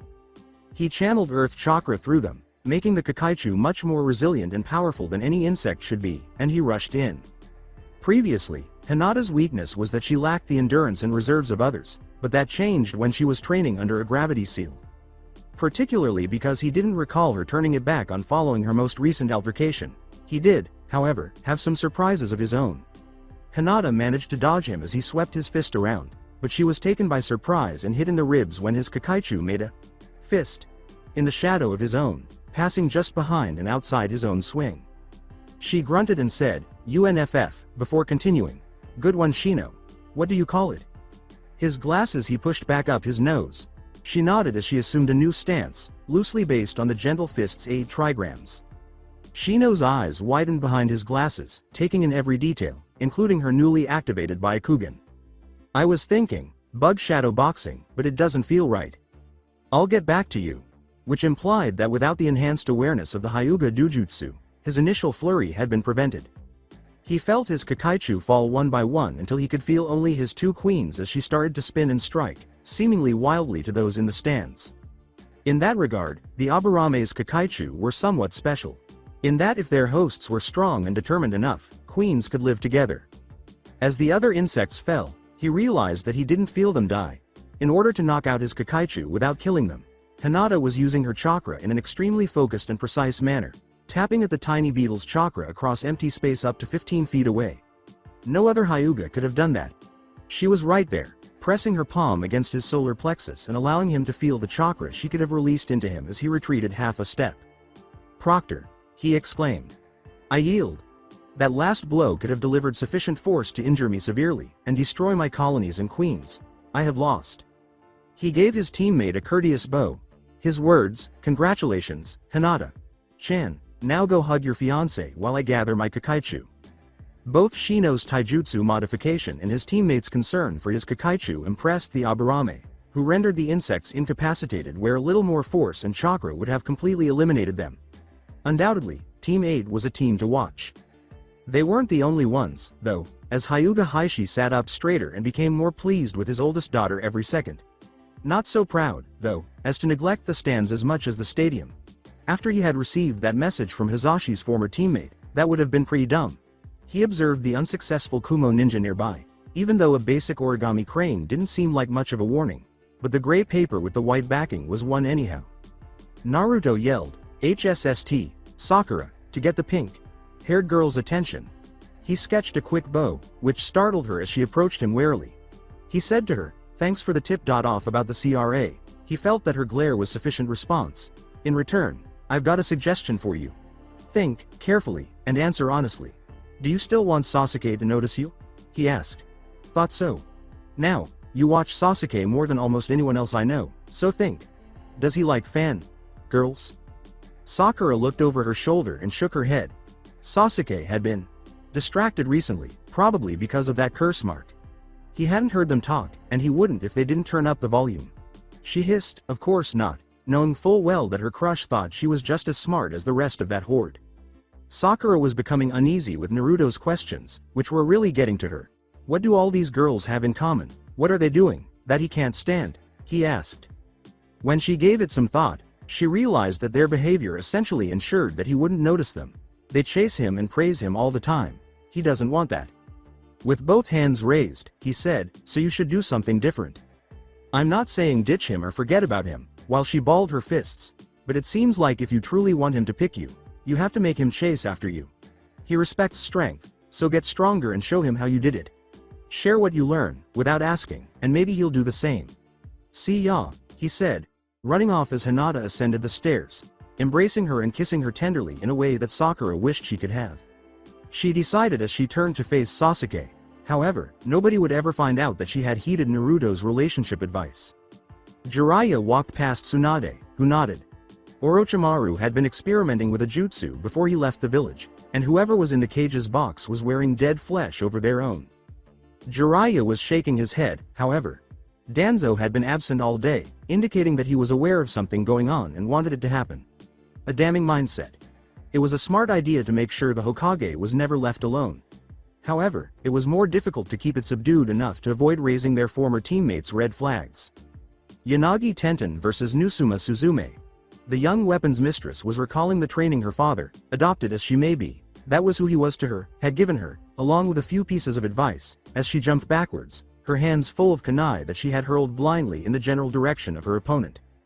Because the first piece was already in use, close only counts with horseshoes and exploding tags. Exploding tags covered the kunai she had just thrown, and the resulting gouts of rock, dirt, and smoke covered the area. Next came the second item, as she threw packets of glass marbles and delicate bells over a wide area inside the smoke, creating a brief image with the sounds coming from inside as either struck the Kumo Jenin and sending more kunai in. His final maxim, "There is no overkill, only open fire," and "I have no ammunition left," was finally applied. Twin Rising Dragons. Tenten's leap carried her upwards while her two storage scrolls released weapon after weapon towards her enemy, still hidden. By the time Tenten landed from her jump, the dust and dirt had settled, and the masses of steel had created a dangerous web with the other girl at its center. There were cuts and scratches all over, including a chain dot and javelin through the other arm and a kunai in one thigh, and she was pinned to the ground by her own clothing, her face showing panic. Suzume started breathing once more as the proctor ruled the match. With good reason, the girl hadn't held back and hadn't given herself enough time to employ genjutsu. Suzume's most deadly genjutsu, the Senten Yumi, or Thousand Heavenly Dreams, would have taken her if she had even given her a moment's breathing room. The victim didn't want to break it, which is what made it so risky. In what might have been the only way the Konoha no Ichi could have won, she had been outmatched and overpowered.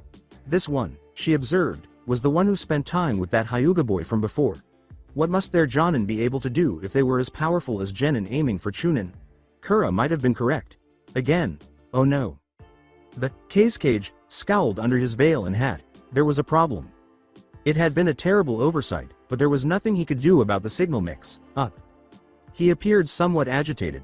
Ultimately, Suna's monster was the only remaining Jenin, and fewer people were present to celebrate his triumph than he would have preferred. His former teammates were also present. That damned experiment not only survived but became so powerful that it was unfunny, and he had discovered teammates who appeared to be on par with his own abilities. Worse, he had not even sensed a flicker of the Kyuubi, even though he had felt the Ichibi's chakra clearly during Gaara's massacre of that Iwa boy. A cause for concern since it indicated that the experiment was that powerful without it. He would never have thought that so many shadow clones could be made. About 20 had been the limit even for the Yondaime. He turned to look at the other onlookers. Reaching the semi-finals had never been the goal, and Orochimaru almost let out a cry of annoyance as the board displayed the upcoming match. Unless he could destroy Konoha, this would be a waste of time without Uchiha. His initial ideas were ruined. Kabuto would if he didn't give the signal, and the expenses to Jigoku. Uzumaki Naruto versus Sabaku no Gara.